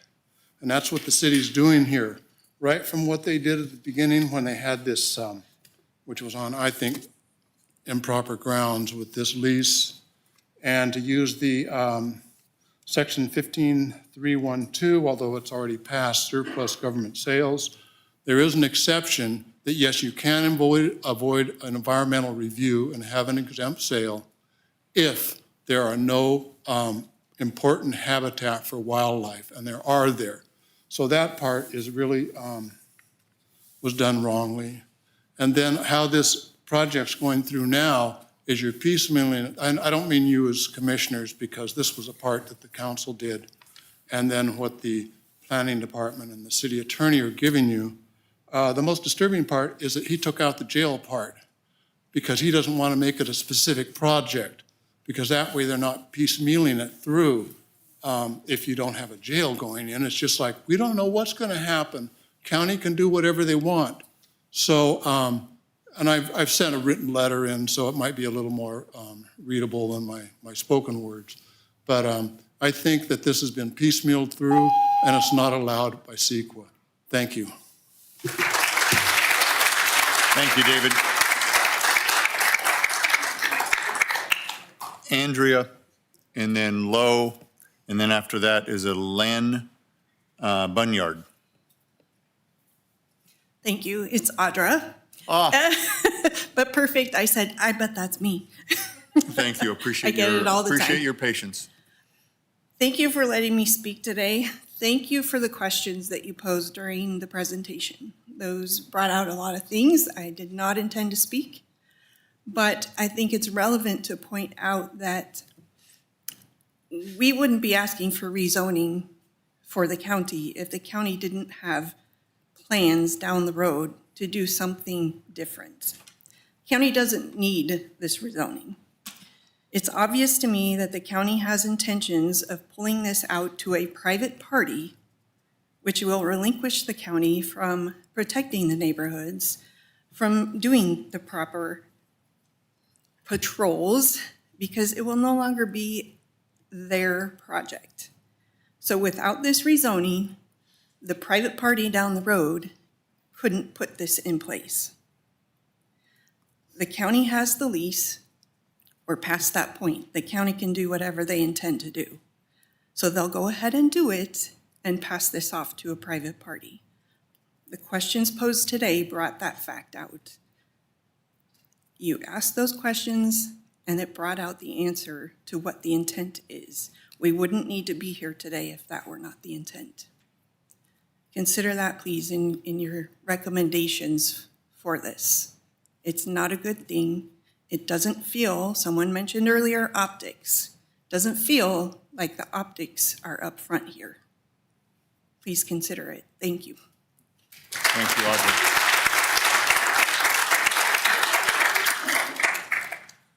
I have Lowe, then I have Lynn Bunyard, and then I have Ashley. I'm just going to go with Ashley on the next one after that. So do we have a, that'd be how, Commissioner, how you would pronounce that? Lowe could be a Lori. It's on a pink card. I think, yeah, more like a Lori. They had to leave. Okay. Okay. Okay, nope. Thank you. That's understandable. And then I have a Lynn Bunyard. Oh, Lynn's over there. Thank you, sir. And you pick a microphone.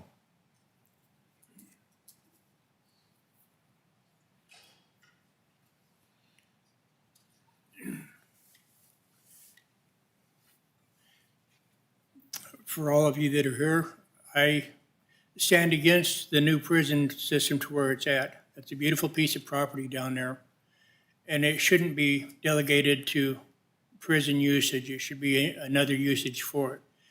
I haven't heard any alternative places that the prison should be built, but out by the trout farm would be a great place, in my estimation. And that's basically all I have to say for it. I'm just against the usage of that beautiful piece of property. That's probably one of the best pieces of property in the state of California. It sits by the river. It's absolutely gorgeous place down there. I've been down there when they've been preparing the field for hay, and I've been down there when they've been cutting the hay, and I've been there after they've cut the hay. And it's just an outstanding piece of property. And I've never heard anybody down there complain about the dust and the dirt and the smell about the growings on that's with it. But I'm definitely against the prison being built there. Thank you.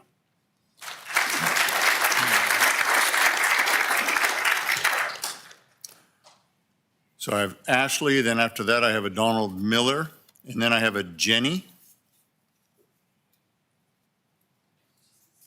Hi, I am Ashley Wayman, and I am the one who started all of this and got the neighborhood to fight this. And I've gotten everyone here. There are some things that I wanted to let you know that haven't been spoken. I wasn't going to speak tonight. We have Shasta Land Trust complete. We are meeting with them on Wednesday. They are interested in acquiring this piece of property and purchasing it as forever green space. We meet with them at 3:00 on Wednesday. We have it retained legal counsel. You should have received our legal counsel officially served you about an hour before the meeting started. And so we just want to let you know that we are very serious about opposing this. We hope it starts with you. We know there is a lot of corruption behind this. We have a very good attorney. We have a lot of money behind this, and we are not stopping. We will continue to go and find all the election fraud, all the backdoor deals, and we will not stop until this is not approved. This is not going to be good for the city of Reading or the county of Shasta. As of right now, you own a beautiful piece of property to the south of us with 3 ponds. It is an off-leash dog park that the city of Reading owns. They have acquired the property even further south to that as well when we put in the salmon restoration project.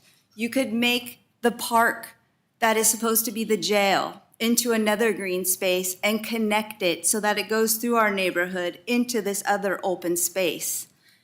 That would be a very good use of space. As far as the sewer smell and then putting the sewer further, that was never an option, and we fought you about the smell about 6-7 years ago, and you stopped spreading the shit on the fields. And as far as any heavy industry, we fought every single zoning that you brought to us, and we have won. And we have gotten lawyers, and we have fought a railroad tie building business that was gonna make Creosote. We have fought SBI on their biomass plant. We have fought over and over and over again to save our serenity and our peace, and we will do it again, and we will not stop. So we hope that you do something today and say no so that the city of Reading or the county of Shasta will listen to the people at some point. Thank you.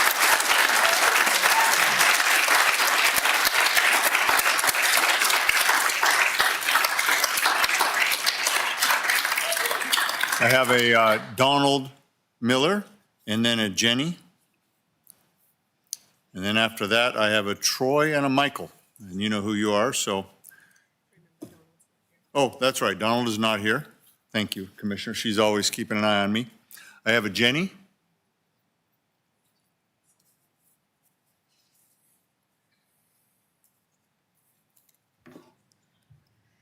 Good evening, Commissioners. I would love to walk up here and support this project as it was proposed to be a rehabilitation center for nonviolent criminals, and I'm all for that. Unfortunately, the county has questions to atone for. The community has questions, and those questions need to be answered. I paid attention the entire time, and I have no idea what the scope of this project is. First off, what is the full scope of the project? This has not been made public to any of us. As a result, the community does have the ability to go, or the ability does not have the ability to go against or for a project they don't know what it is.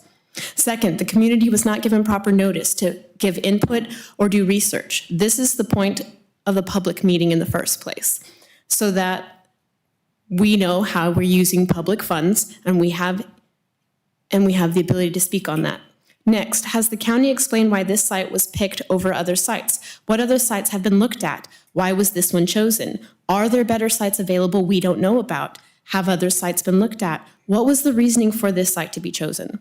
Lastly, instead of ramming the project through, it is important to hear the concerns of the community. Will the project work with the land or against it? I hear common themes: air, light, water pollution. What kinds of population will use the facility? How will this affect the habitat for wildlife? Concerns I've seen before when Patrick Jones rammed his gun range through, and look how that one turned out. The county needs to answer concerns, work with the community, or abandon the idea. Not because it isn't needed, but because it was improperly pushed on residents without proper notice or input. Please vote to take no action or watch this project fail the way so many county projects have. Thank you, Jenny. Now, what I like is you're working your way up there, Troy Bartolome. Did I get it right? Pretty close, Troy Bartolome. I'm very close. That was the best I could do. Good enough. What I would like to do is the audience can see we've got 2 speakers. If you recognize them, they're both from the county. They're both involved in the project from the county perspective.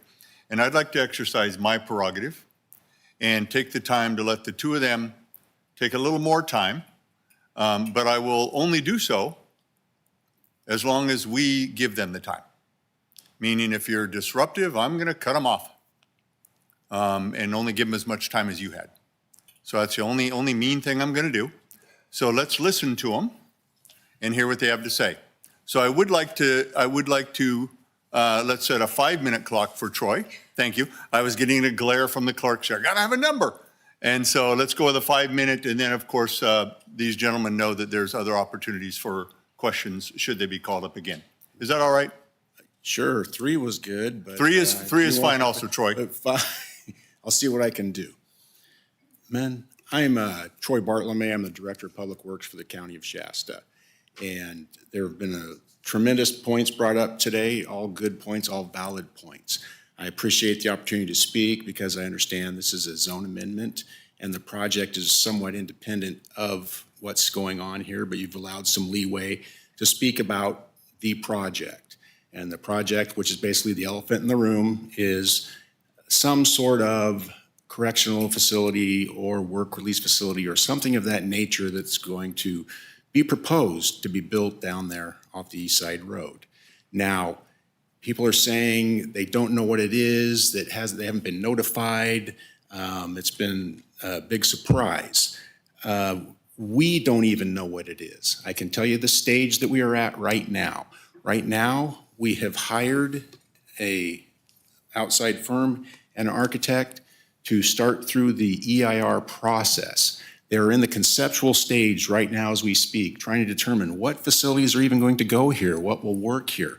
Now, through that EIR process, there are certain milestones that have to be met. So we are right now in the project definition stage, which is currently going to probably take through maybe done in March.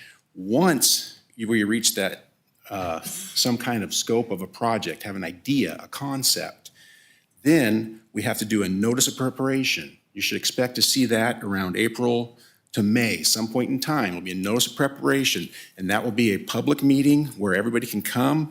And what you do at that notice of preparation is you give your input as to, you want to make sure things are studied. I heard birds, I heard traffic, I heard water, sewer, all these things, groundwater. These are all important concepts, and they all need to be covered in the EIR. And should you feel something needs to be covered and studied in that EIR, then that is the time. That notice of preparation, you can say, hey, these things need to be studied, they need to be looked at. Then after that, then we have to go to the special studies, preparation, where all the subject matter experts have to go through, do their studies, make their determinations, and see what impacts they are. Can they be mitigated? And through this process, also, there'll be site alternative studies done. Maybe this is not the best site. There might be other sites, but there will be site alternative studies done. That doesn't mean because this lease is here that this will be the site. It's a very promising site, but doesn't mean that it's necessarily going to happen. Then we're figuring around October to February, we hope to have a draft impact report ready with that timeline. Then, once the draft's done and gone through revisions and such, we're hoping of April of '27, that will be, the draft EIR will have to be released for 60 days for a public comment period. That'll be another time where the public has time to come in and comment. And frequently, after those comments are made and such, then you go back and then those have to be addressed. And so adds another part to the timeline. Then hopefully, if all went well, maybe by December of '27, there might be a finalized EIR for review. And then possibly at that point in time, then they could even start a final design of the site. So just to let you know, yes, there's plans to maybe do, there's plans possibly to do some type of sheriff's facility down there, some alternative custody facility. And I think the sheriff can speak better to me than I can as to what those potential uses are. But these concerns and these things, they all have to be addressed through this EIR process, and it is in the conceptual stage. So these concerns, they're all valid concerns, they're great concerns. I empathize with you. But there will be a time over the next 2 years to make sure you have your input and your input is heard. So, Hi, sir. Can you just state your name again, please? Troy Bartlome. And are you standing there as a representative of the county of Shasta? Yes, I'm the Director of Public Works. I represent the county. Okay, and you're not standing there as a member of the public right now? No. Okay. Can I ask you some questions? Yes. So how long have you been assigned to this project? I'm sorry? How long have you been working on this project? Oh, shoot. I believe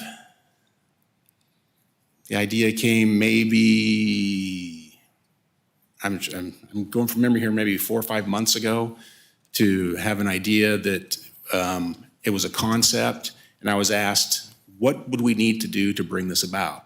And I said, well, first thing you need to do is, we need to, find a site. And once you have a site, you do site selection, then we need to, as early on as possible, engage the EIR process. They're asking me to, because I'm the one that kind of has the expertise, how to get something like this done.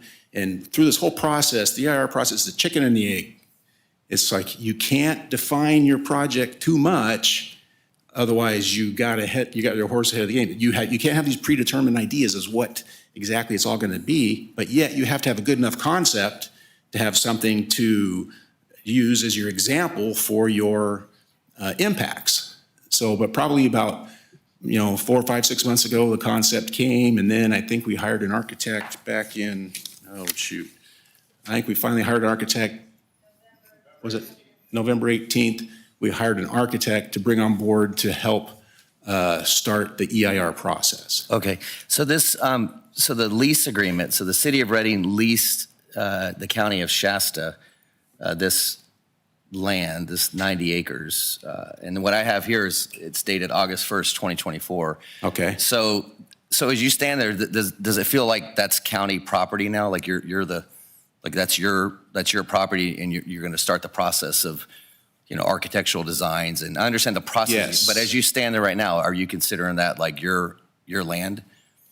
From a lease standpoint, as we go through the process, yes, it'll be treated as if, as if we're the owner, but we are leasing the land. Okay, yes, thank you very much. Yeah, and I understand you're laying out like next steps, these processes, and there's hurdles and things like that. Okay, all right, thank you, sir. Very good. I'm comfortable with anyone else from the commission here. Questions right now of Troy while he's up there, and then we'll have Sheriff Johnson up there, and then it'd be good for you guys to stay nearby in the event there's other questions as we work our way forward. Anything? Nope. Okay, we'll ask Sheriff Johnson to come up next. Thank you, Troy. Hey, 47 seconds. Yeah, but I gave you 5 minutes. Otherwise, you wouldn't have made it.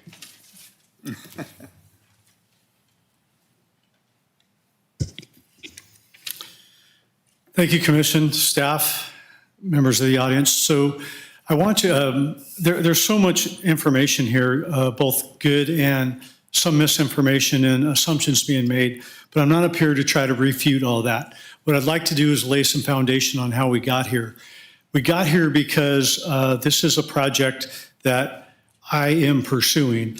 If you want to know when I started kind of along that lines, Mr. Nance, probably about 3 to 4 years ago when I started conceptualizing a Shasta County need.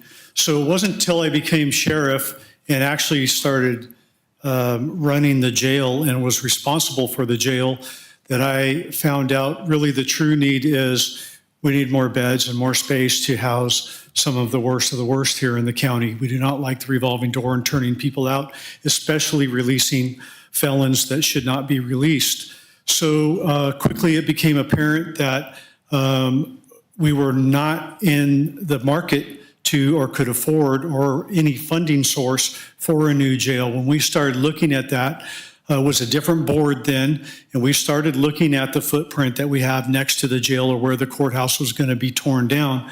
And the fact of the matter is that put us into the 300 million plus bracket to build a new jail, which the county doesn't have. And we have no means for that. There's no federal or state money being released to build correctional facilities at this time.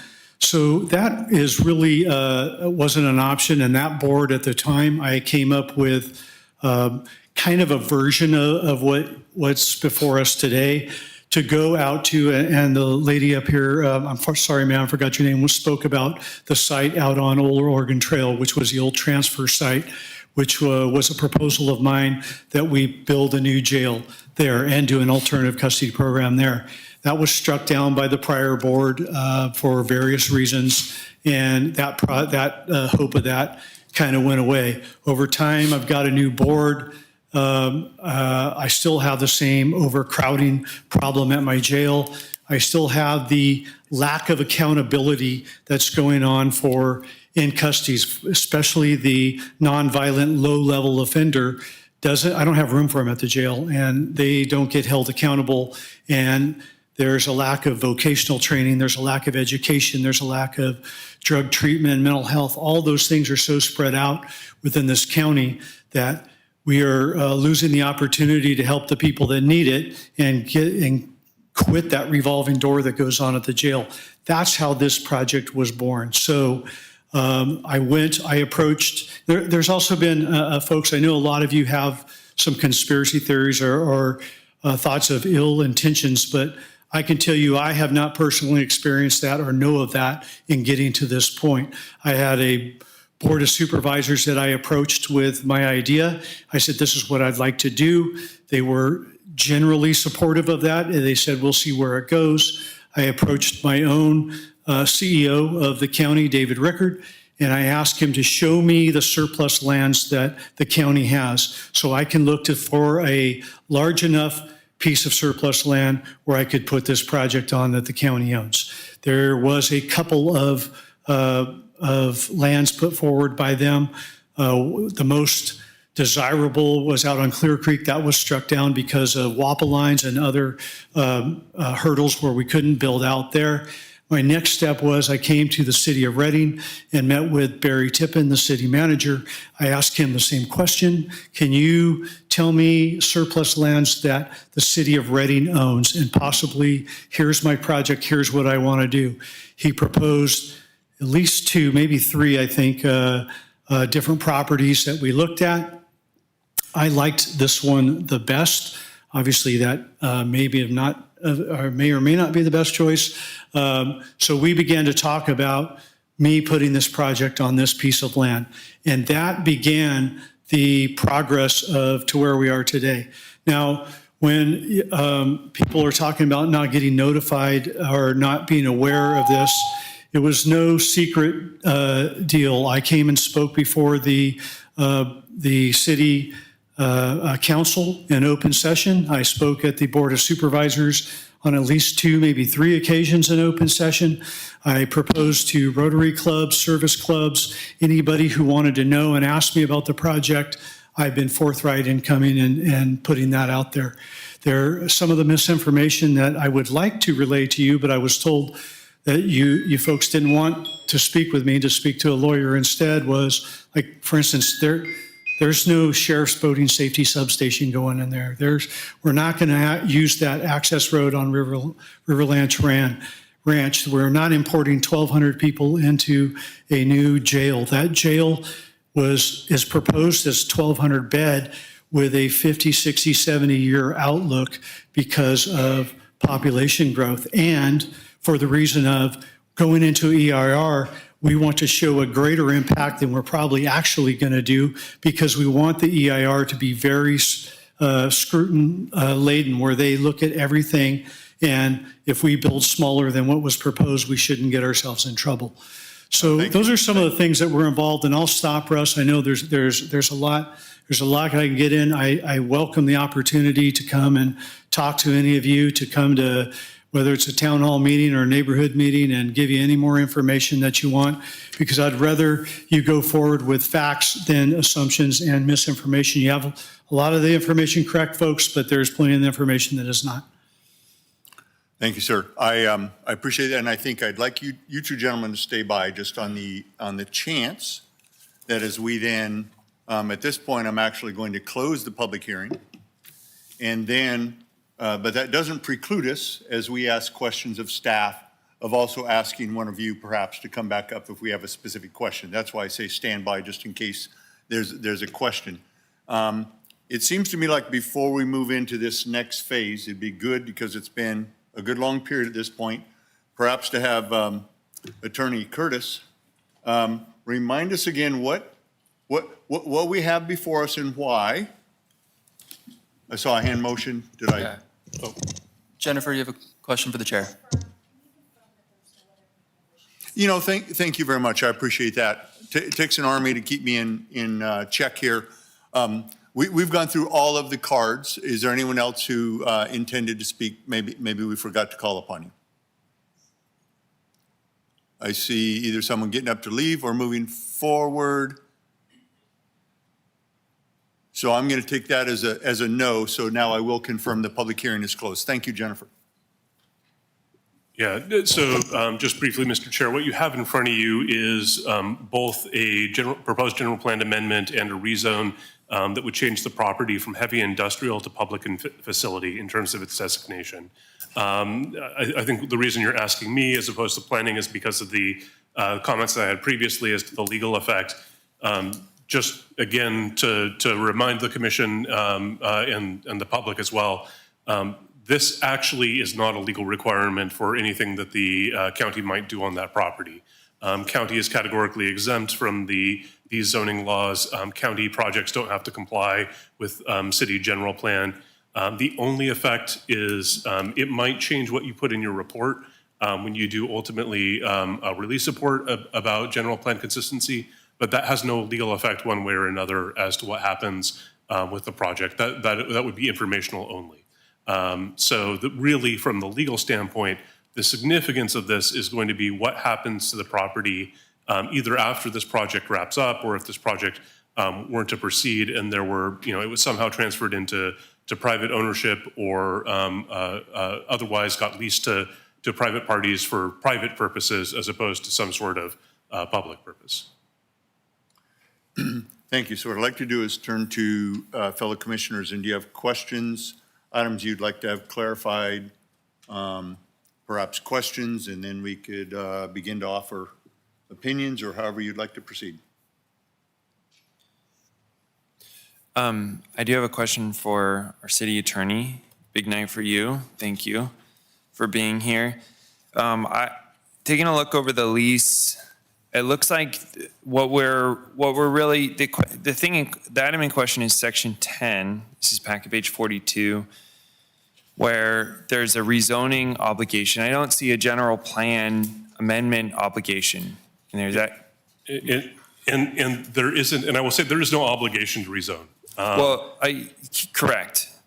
But even the general plan amendment isn't even a part of the lease. That was just us trying to be clean and tidy, consistent. Yeah, I believe that planning must have determined that a general plan amendment would be needed for the rezone. The only obligation in the contract is to put that in front of you for your consideration.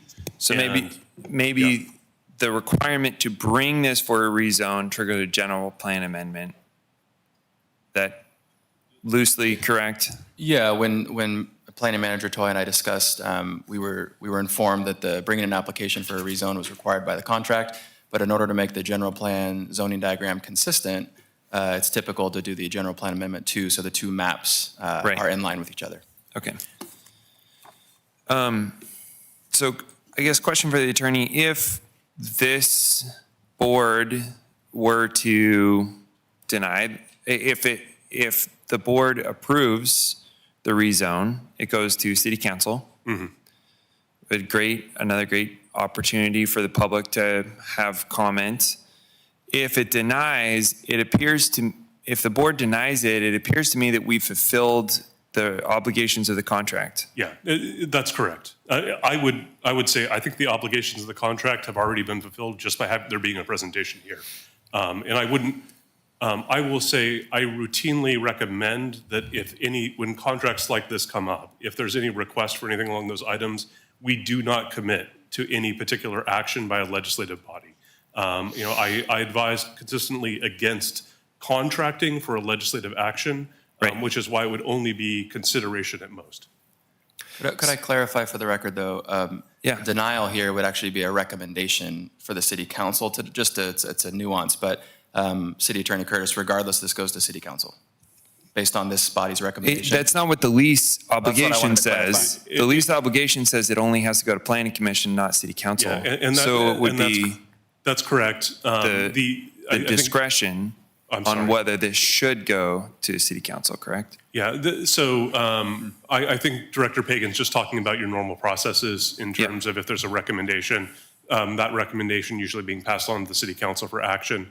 I will say, procedurally, I've been sort of puzzling a little bit about if you did recommend denial or or if you were to deadlock and you were to forward with no recommendation, city council, I think they need to have the opportunity to act, but I've got to figure out whether or not that would have to be a full public hearing, or if the council wanted to simply dispose of the matter and be done, if there would be a shorter process for that. And I don't have an answer on that. I've been trying to figure it out. This is what I'm trying to drive through here.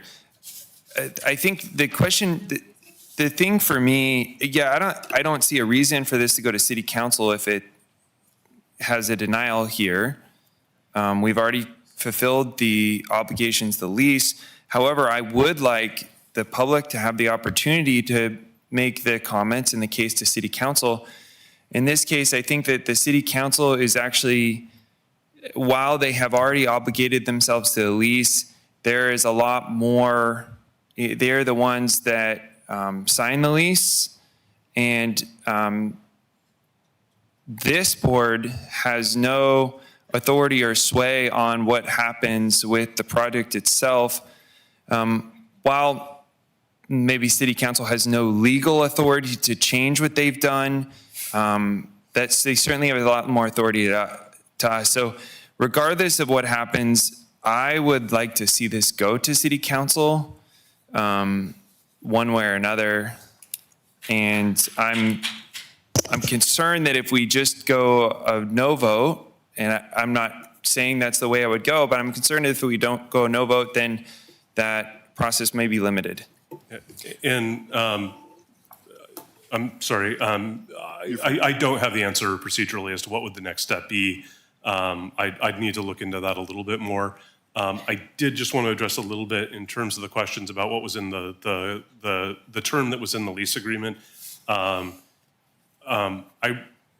I would really recommend that for this commission's purposes, don't worry about meeting any obligation in the lease agreement. You really are here to exercise your own judgment and to make an independent recommendation as to what you think is best in terms of the designation of this property. So I would just recommend don't worry about anything on the lease side.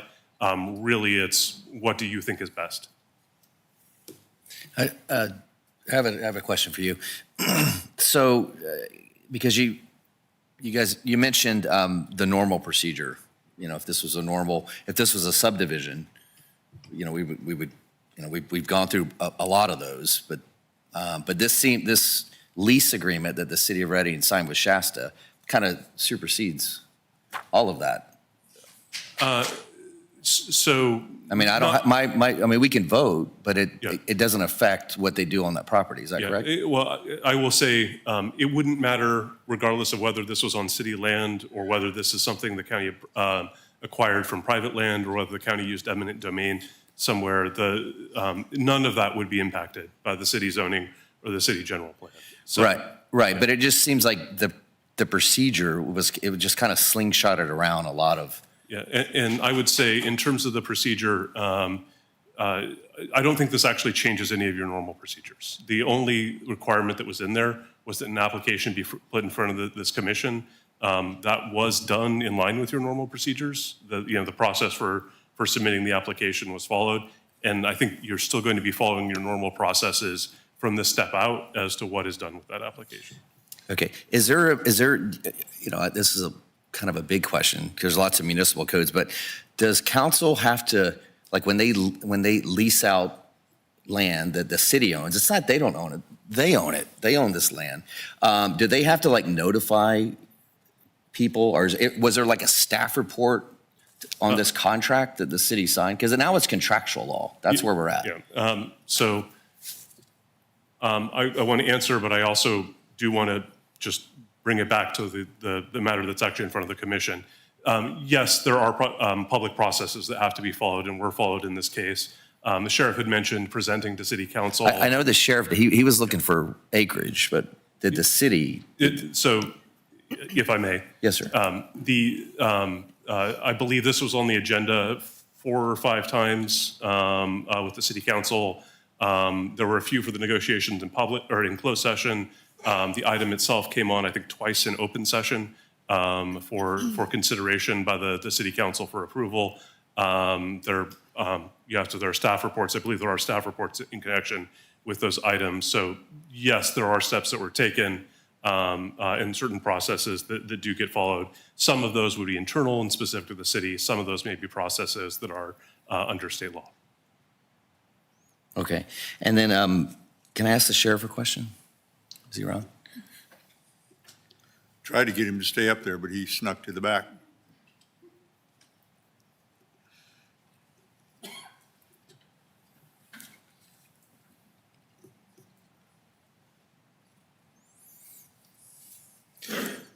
Thank you, Sheriff. And understanding you have an incredible scope of responsibility trying to find facilities to accomplish your mission.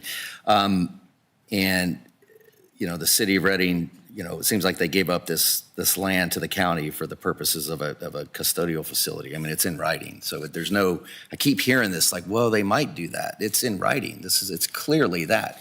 But in this, it has, section 2.2, it says the county may terminate this lease without cause on 30 days written notice to the city. County's right to terminate this lease may be exercised by the county executive officer. So you do have an opportunity. Did you know that you have an opportunity to terminate the lease? I don't, but the county does. Okay. Exercised by the county executive officer. So if the county were to terminate the lease, does that go back to the Board of Supervisors, or how does that work? I don't have that answer. Perhaps Bryce does. Thank you, sir.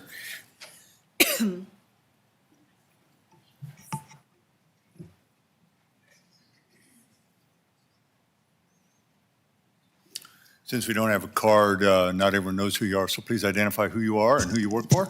Happy to. Bryce Ritchie, Senior Administrative Analyst for the County Administrative Office. My areas of responsibility are broad, but generally land use and leases. So I was part of drafting the lease, at least the groundwork for it. The authority to approve it obviously resides with the board because of the term of the lease. If we were to terminate, and the reason that's in there is because as we go through the EIR process, if we determine that this isn't the right site for the project or the cost would be prohibitive, that gives us the ability to terminate, and then the lease would just return to the ownership of the city.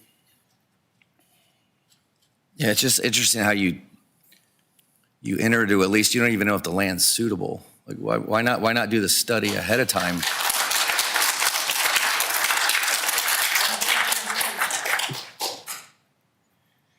I mean, listen, that's your own procedure. I'm making a comment. Mr. Chair, we're starting to get pretty off topic at this point. I don't think so, City Attorney. I think that this, I'm just asking, I just want a clarifying question. That's all I want. So the lease is a vehicle. It doesn't obligate either party necessarily long-term. It's a 30-year term, but that gives us the ability to go through the full EIR process. And there are other milestones in the lease that we have to accomplish before ownership would be transferred. Okay. And so the lease is the vehicle to allow us on the site to be able to do those, to do the studies, to have our staff on site. Also is, I would say, more robust than like a space use agreement or a hold harmless agreement. So that was the direction of the board and the county executive staff, and so that's the direction we went. Okay, all right, thank you, thank you. You're welcome. Go ahead, Commissioner.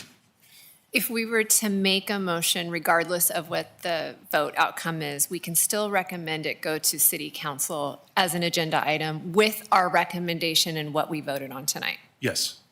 So that's what I would say.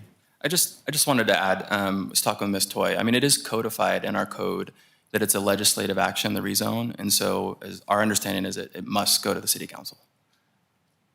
This is a recommending body. It's a legislative action. In our code, it says the City Council is the decision maker, and this body is a recommending body. But we can add it, sorry. But we could also add it as our motion. Sure, as a point of clarification, I don't think that hurts, but I just want to rest assured here that this does have to go to City Council per our municipal code. Yeah, and that's how I understood it too, but just to cover what Commissioner Minor was asking. Did they have a chance? No. I would guess there's a few more nuances than that. in it, but I'm good. I'm good on that point. Okay, thank you. Yeah, if I may, just a couple of things. I feel like these are big picture. There's lots of, I think you said nuances there when I was trying to hear you there. We have we have a recommendation from staff to recommend approval of what's in front of us and move it forward to the council. Simply put, that's option one. That's a recommendation from staff. Option two would be a motion to deny, and that could be considered. So deny the staff recommendation. And we've heard a little bit of banter, but it's pretty likely it's going to be in front of council in one form or another as it works its way along. Yeah, and just to Director Pagan's point, I think the motion would actually be to recommend denial to the city council. You're right. As soon as you lean forward, I knew I'd use the wrong words. It's recommendation, because that's all we're doing is making recommendations as opposed to other items.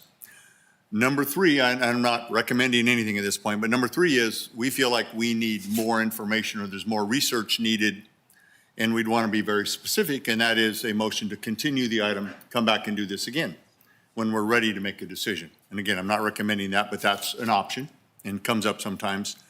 And number four, which is also not perfect, but it'd be a motion to simply move it forward to council without a recommendation from the commission. And that's not perfect either, but it moves it forward, which knowing it's going there anyway, knowing that we were not a party to the agreement. The only comment that I would make, I have a whole page of notes. The only silver lining in this thing, and that's a stretch, so give me a little grace here, is that almost every single item, and I've got a full page of bullets of items people brought up, they are subject to the California Environmental Quality Act, and the county has no choice but to go through that process. And by their own admission, they've already hired an environmental impact report consultant, and I know that to be true. But where I run into a problem is the well-established best practice is when you have a project in mind, you bundle up your actions and your decisions together as you move them forward so that it's not piecemeal or presupposed or that sort of thing. And I realize that's not completely accurate either, but the best practice, having operated in the area of land planning and project approvals for over 40 years now, is you consider the whole of the project. And so it is troubling to me that we're being asked to, some would say, some planners would say, we're being asked to just change the color on the map. It's a different alpha and it's a different color. And assuming a jail were never built, it would just be a different color.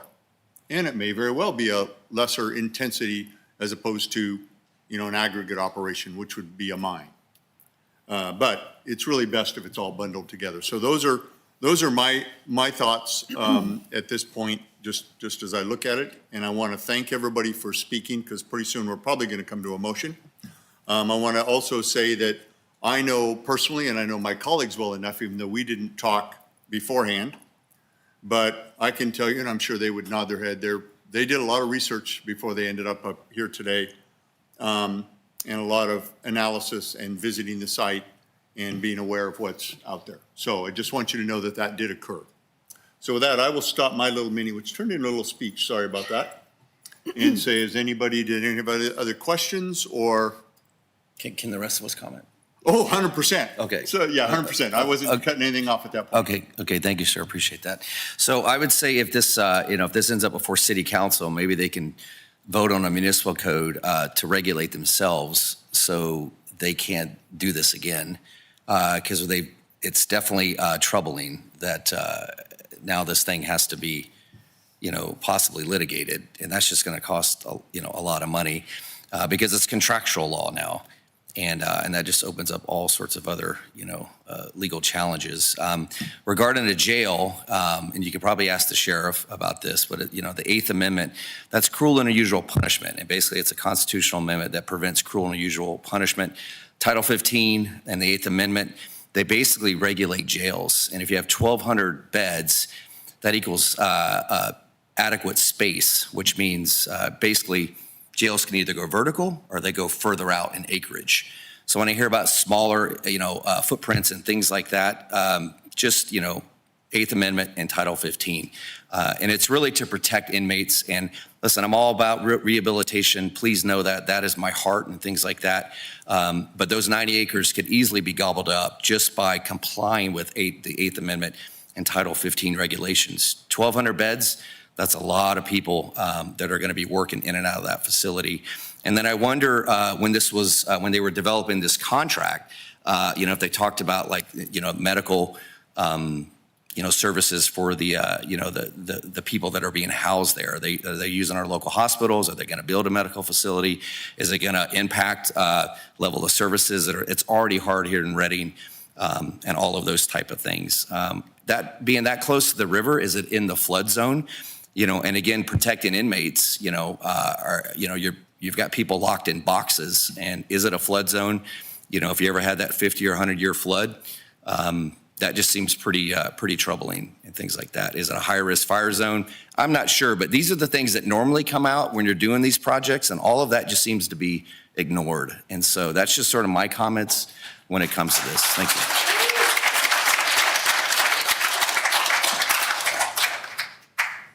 I'll make a comment. Comments or a motion? Well, I wanted to echo what Russ said. I did visit the neighborhood. I wanted to see where the site was. I have a business close to there.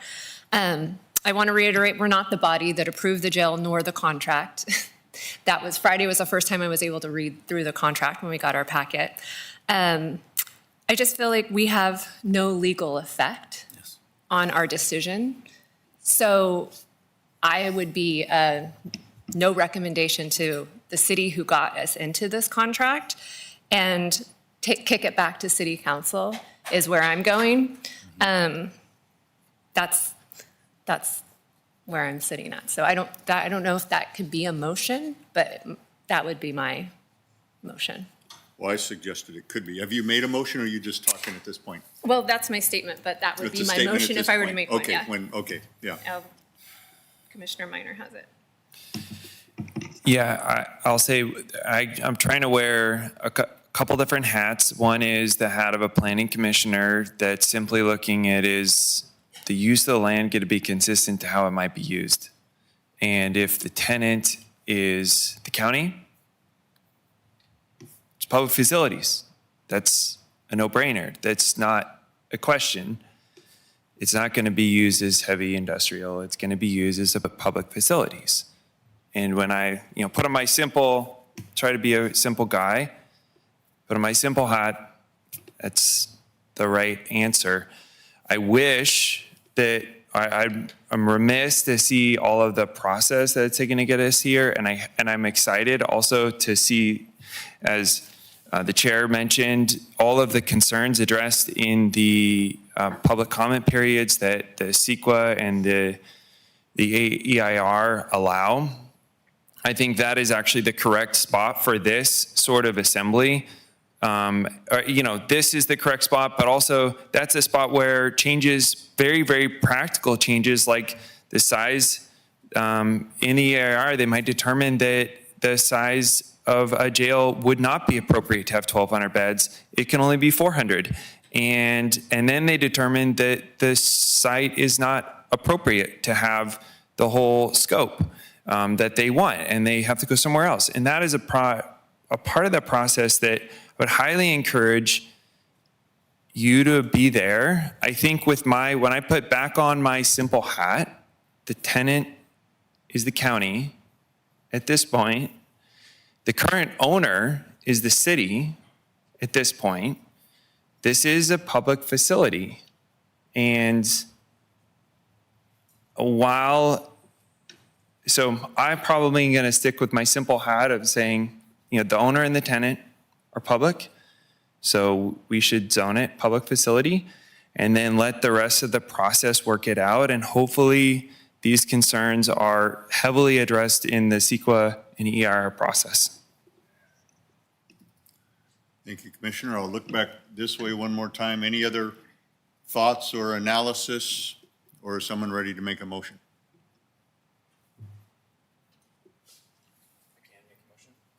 Please, I'm ready.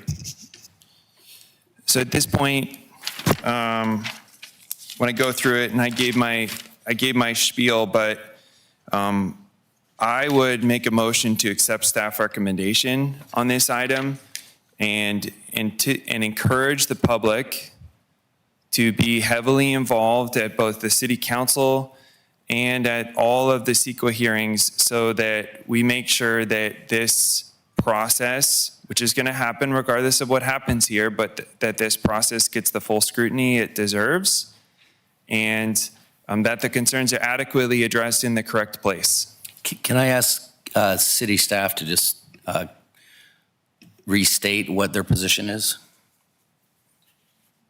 before we vote on that, or that motion? Yeah. Because it's been a couple hours since they, okay. Certainly. Just pulling up the agenda, I mean, staff's recommendation is that you would adopt the addendum to the general plan, final EIR, that you would adopt a resolution amending the general plan from HI to parks, and adopt an ordinance amending the zoning map from HI to public facilities, just as outlined in your staff packet. Or to clarify, that we would Recommend approval, yeah. that the council do that, and so that's. Recommend the to the motion. city council that the following. That's right, so that's the motion that Mr. Minor has made. Okay. Yes. So, any discussion, is there a second?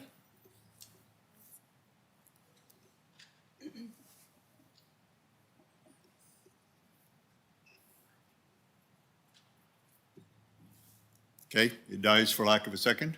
I'm going to say any further discussion, or is there an alternative motion, or Well- a new motion? Putting my planning commission hat on, I'm still stuck at, just so you know where I disagree with you, I do feel like this is piecemealing and segmentation, and to me, it feels like it should facilitate a CEQA before it even came to us. So that's where I'm uncomfortable following Commissioner Minor's motion. I would go back to my motion that we give a no, what was it? No. Well, we had not shared these notes, but I No, said, what was your my term? number 4 was a motion to move the item forward to council With no with no recommendation recommendation. from the That's where I was commission. looking Yeah, for. I saw that as an So- option. And Mr. Chair, if I may, that has been the process when there's been a deadlock. And I would note, because there are only 4 commissioners here, you need a unanimous vote, and that might be appropriate if you're able to unanimously agree to forward it on, because you're not able to reach agreement on recommendation otherwise. Okay, I think I'm going to need to have you repeat Yeah, I'm that sorry. again. You ramped into that thought. Yeah, I'm sorry. Given that Commissioner Minor's motion failed, it sounds like the commission would likely be deadlocked on any actual recommendation that would go to council, because there's only 4 of you and the decision has to be unanimous. In those situations, proposal number 4, a forwarding with no recommendation, is the usual process that we use. So And that's what I was- I think I heard you say that if we're successful at getting a first and a second, Yes, and we do not have unanimous, then we have no action. then we have no action, the meeting comes to a close, and it goes on to council. Typically, what we've done is recommend that the council forward it with all comments and all the Oh, yes. information, so that it goes forward with no recommendation. So the commission is moving it to council with no recommendation via motion, with the understanding that there was a deadlock on the recommendation. And that's the reason for the no recommendation. I track what you're saying, but I think it could be done this other way also. If it got a unanimous vote. If it didn't, then it's problematic. We're back to what you were saying. So is there, we're back to, is there a new motion? I'm looking at you. Because you want me to do it opposite what he's saying. So I'll make the recommendation that we pass it along to city council with no recommendation because we can't come to a unanimous decision. And I'm going to second that just so that we can continue the discussion here before we vote, realizing that I think the practical effect is the same as what you were saying, Mr. Curtis.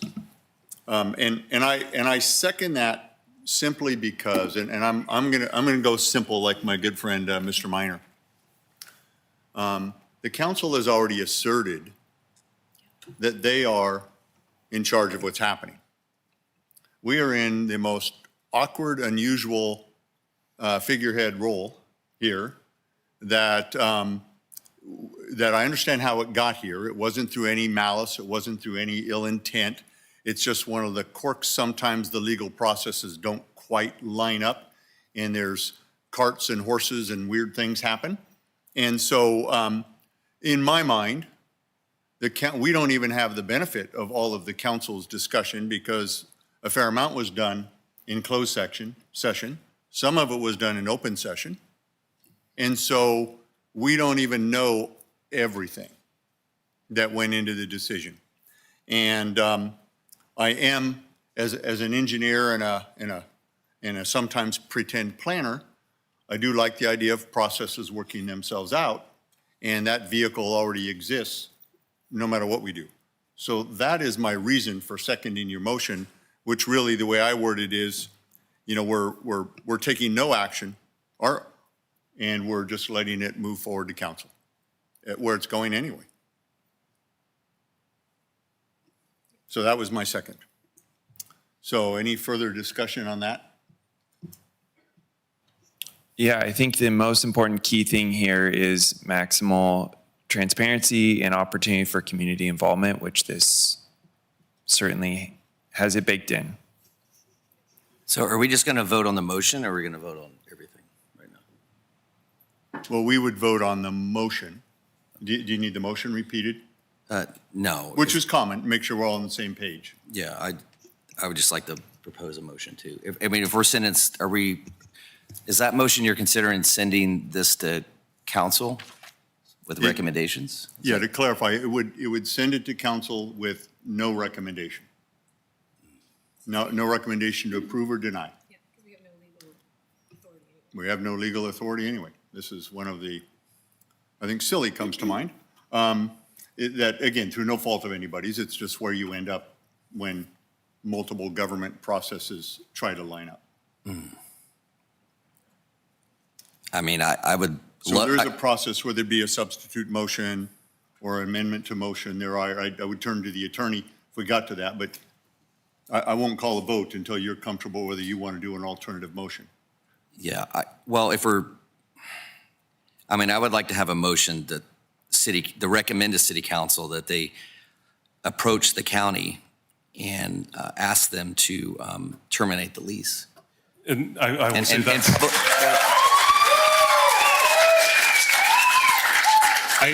And I would ask that motion, that recommendation, that they do it in public forum and not behind closed doors. Yeah. Just so we unpack this one step at a time, that's an alternative motion. Yeah. And now I'd like to hear your input before we ask for a second. I would have to advise that those are completely outside of the jurisdiction of the Planning Commission. But they're recommendations. It's just a recommendation, sir. And the Planning Commission's authority is to recommend on planning decisions. You're talking about trying to decide what land or what the city does as owner of its property, and that's not something within the commission's jurisdiction whatsoever. Well, that's troubling, sir. I appreciate. That's a legal opinion. I respect your opinion on that, sir. Thank you. So with that, do you want to keep that motion as stated, and then I will ask for a second, see if there is one? Well, can we Even though get it's problematic, clarification? I still want to. Because what you're saying will go on record to city council, correct? I mean, they will get record of what Commissioner Nance has proposed tonight. They will have the statements that are made here. Right. But that doesn't it won't actually be take part of the action. motion per se, because Yeah. legally he's saying we Yeah. can't, but your statement will still go to Yes. city council. Yeah, I would. Yeah, I think you're not going to strike my recommendation, sir, right? No. But the motion that we need is to advance the item that's in front of the commission. Sure. And the sort of alternate discussion, that's part of the records of this proceeding. That's something the council will be aware of. But it's not going to properly move the item forward to the council stage. Okay, I mean, this was in my packet that I had this weekend, so it was put in front of me, so it's the information that I have. Thank you. So again, we have whether our attorney agrees it's a appropriate motion or not, I don't want to address yet. We have a motion. Is there a second? Hearing no second, then we set that aside and we're back to the motion that's on the table. And the table, or the motion that's on the table, is something along the line of, where was it? Okay, motion, here, I typed it out in advance. A motion to move the item forward to council without a recommendation from the commission. And there was a motion made, there was a second. I will pause again. Anyone else want to propose an amendment or an alternative motion? Just giving plenty of time. Seeing none, I'm going to call for a roll call vote. I didn't warn you about that, did I? Keep me on my toes. Yeah, Are we ready for? I'm ready. Yes, ma'am. Chair Wenham, Yes? Vice Chair Willem. Yes. Commissioner Minor, Yes. Commissioner Nance. No. Okay, thank you. So the motion does not pass. City Attorney, do I need to state the individuals that are absent today? I think you can just reflect that in the minutes. Thank you. So my understanding then is our next option is there another motion that maybe would get the unanimous approval? Because absent what I heard, I think it took him 3 times to get it across to me, but it takes all of us to agree on a motion. Or again, as weird as it is, it's sliding to council anyway. And frankly, I would have to look at whether it would come to council anyway, or if it would come back to this commission when you have more members available. Oh, ooh. That felt like a threat. I'm teasing him. Don't. It's just very confusing. You know, it's just clunky. It's just confusing. So it is a viable option. Again, I'm just trying to throw out options. And the option is we have no other motion and we adjourn the meeting. Yeah. And we will then review, I think the answer may be that it has to come back to the planning commission when you have more members present, if there is no motion to move it on to council. So can I ask you a question? So the yes, can you just explain what the yes votes mean and what the no votes mean? So the yes vote on that motion would be to move this to council, no recommendation on approval, but having the council take up this matter with their own notice public hearing and proceed that way. Okay. It really would be the exact same thing as if we voted yes, or voted to recommend, or if we voted don't do it. All of those scenarios, it slides to council in all likelihood, and they have a public hearing and they do their thing. Yes. And they vote on a zoning change and a general plan amendment in alignment with, I mean, they vote on it, yes or no? The difference would be if there was a recommendation for approval, there would be the endorsement of this body going forward to council before they conduct the public hearing. With the motion that was made, it would be with no recommendation, frankly, one way or another, because of the limited number of members present. Yeah, thank you. And for those that maybe haven't seen that before, that's happened before. That's not something, it's not like we're plowing new ground here. There's been deadlocks before, and then it moves forward, or insufficient votes. So at this point, does anyone want to make another motion?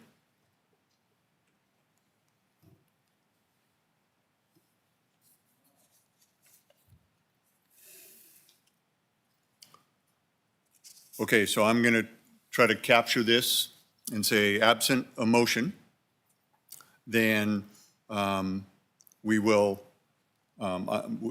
close this item and we will leave it in the hands of the esteemed staff to package up the nuances of this and however it goes forward to council for their decision to act on the rezone and general plan. Well, I will just note, without a motion to move it to council, we do need to review whether it'll need to come back at the next planning commission meeting.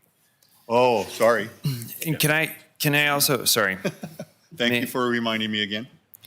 may I also make a comment? Please. Chair, if I look back at the lease agreement, the lease does not obligate, at this point, city staff could just drop the item. In my understanding of the lease agreement, they could just say, we went as far as we needed to based on the obligation of the lease, we're gonna drop it, and we miss out on a chance to get this in front of city council. That is a viable option, is it not? What I would need to look at. I'm not saying that you would Yeah. do that. I'm just saying that is an option on the table for staff to consider. So withdrawal of the request is an option. The question I would have and that I would need to look at is whether that could be done by staff or whether that would need to be for council to decide whether or not to withdraw. And then, of course, if they decide not to withdraw, then it comes back here before it then goes to council again. So just to be aware, we'd have to look at that authority question. My concern on ending with just closing the item, and if we end that way, then that's okay. That's the process working it out, though, is that there is a possibility, like I brought up earlier, that staff's looked at it and says, we've concluded, everything that we need to do. Let me read it. Within 180 days of execution of the lease, the city shall at its own cost present to the city's planning commission an item to rezone the premises to public facility zone district for administrative planning and data purposes. Including the city zoning map may be consistent with the county post-project use of premises. Does not require any further action. As I read it, as it states, it could just stop here. So I would much rather see this go in, and then we lose an opportunity for the public comment. We lose an opportunity for the people who signed the document to get a chance to litigate it in public once again with a lot more publicity. So I'd much rather eliminate that possibility and have this go to council today. Even through a no recommendation, I think is an appropriate method of that. Yeah, I think you brought up a very good point. I think the only clarification I would make is contract, you're 100% right, the way we read it. Procedure and process-wise, we appear to have a little bit of ambiguity as to what may or may not happen. But I do agree completely. I'm not sure that we're going to get clarity on that item in this moment. That's not going to come. So we could ensure that it goes to city council, or we could. I was about to support that exact statement. And that is, I agree with what I believe you are suggesting, is that maybe, assuming it's allowed, we try that motion that we had out here once before. We try it again. If Commissioner Nance, because it sounds like our choices are on the table at the moment, is this meeting comes to an end and this thing comes back to us again and we have a repeat with more commissioners. Alternatively, we take the motion that says, hey, no, we want this to move to them with no recommendation. And then it reasonably, barring any other legalese that comes out, guarantees it ends up as a notice meeting in front of the council, and there's an opportunity, as Commissioner Minor said, for this to be heard. Is that what I heard you say? Can I add one more thing with a new city manager that's going to come in and at some point, and if I was in that shoes, I'd be like, hey, I don't want to, why am I putting myself back into this hot mess? So my concern is that the direction from staff would be, hey, we did our job. We fulfilled the obligation of the lease. Now it's in county control. We're going to step away and we're going to get out of the limelight. If we want maximal public comment opportunity, we advance this to city council today. Otherwise, we don't know what will happen. So can I ask a question? So a yes vote, that changes the zoning, does it not? No, it does not. It would put the matter in the hands of the city council, and the city council would not have a recommendation from the planning commission to approve it. The zoning would, nothing the commission does today would be final on the zoning. one way or another. So the yes vote would only send it to council, and it would send it without the endorsement of changing the zoning. Meaning a yes vote on the previous motion. Thank you, thank you. Yeah, not a yes to vote. It's just confusing. It shouldn't, like a yes means no, Yeah, you know, and it's just, whoever did this, I mean, it's just not right. It's not right. And my apologies if I get more confusing as the day wears on. You usually do. Sorry. Yeah. Well, it's out, I mean, I'm just saying, we're trying to dance with things that have already been done, and there's contractual law here and things like that. So, I mean, it seems like a courtroom would be better for this, to unwind it. So, it's hard to like vote on this. Yeah. Yes means no, and it doesn't make any sense. It doesn't feel right. It's confusing. It shouldn't be like this. And all the other projects that you put in front of us have not been like this. And so if it's piecemealed or whatever we're talking about, it's just, it doesn't feel normal. So So then is it your belief that it should be back in front of council, and to use Mr. Minor's term, to be litigated again? I mean, is that, how do we get there? What is a solution alternative? I think we have an option that's been proposed that gets it back in front of council for it to be considered. And really, they're just considering the zoning and general plan. They could, at any time they want, choose to reconsider their contract. That's a whole different ballgame. but the other side of that, a yes vote, you know, if it's ever litigated, means that this commission was in favor of it. We pushed it forward. No. No, it sir. doesn't. How does, No, it only It's- takes 51% when you're in litigation. Yes means, okay, well, they pushed it forward, so they agree with it. But our vote isn't yes to changing the zoning. And- Our yes is to send it to city council No with recommendation. no With no recommendation, meaning we are recommendation. not changing zoning. We're just putting it back into their, If I could try one more time Yes. to try to not be confusing. If you were sending it with a recommendation of denial, My answer is no, I already voted. Okay. I'm done. So stop trying to convince me otherwise. okay, good. Okay? Just to be clear that communication was what I thought it was. I'm going to make a motion, again, that we move the item forward to council without a recommendation from the commission. And I ask, is there a second? That was my motion. That was your motion before, so do you second it again? And I call for a vote. All in favor? Yes. Aye. All opposed? No. Okay, good. And thank you. That wasn't to call you out. That was just to make sure there was absolute clarity where we landed. I don't mind being called out. I That's know okay, you sir. don't. I know you don't. So then, is there any other motion that anyone wants to consider?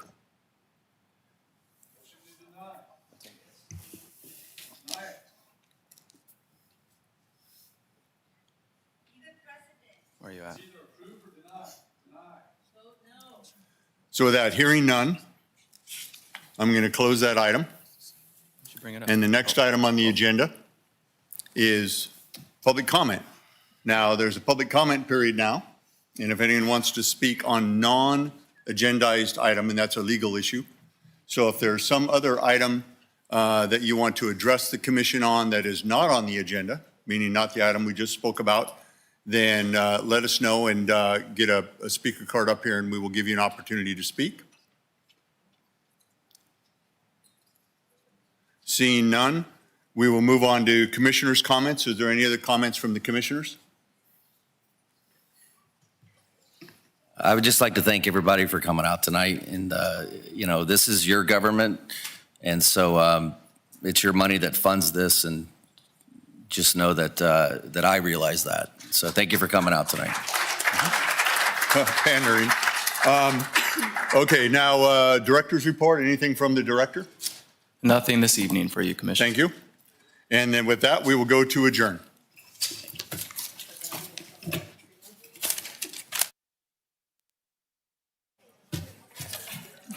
Whew, that was a hard one.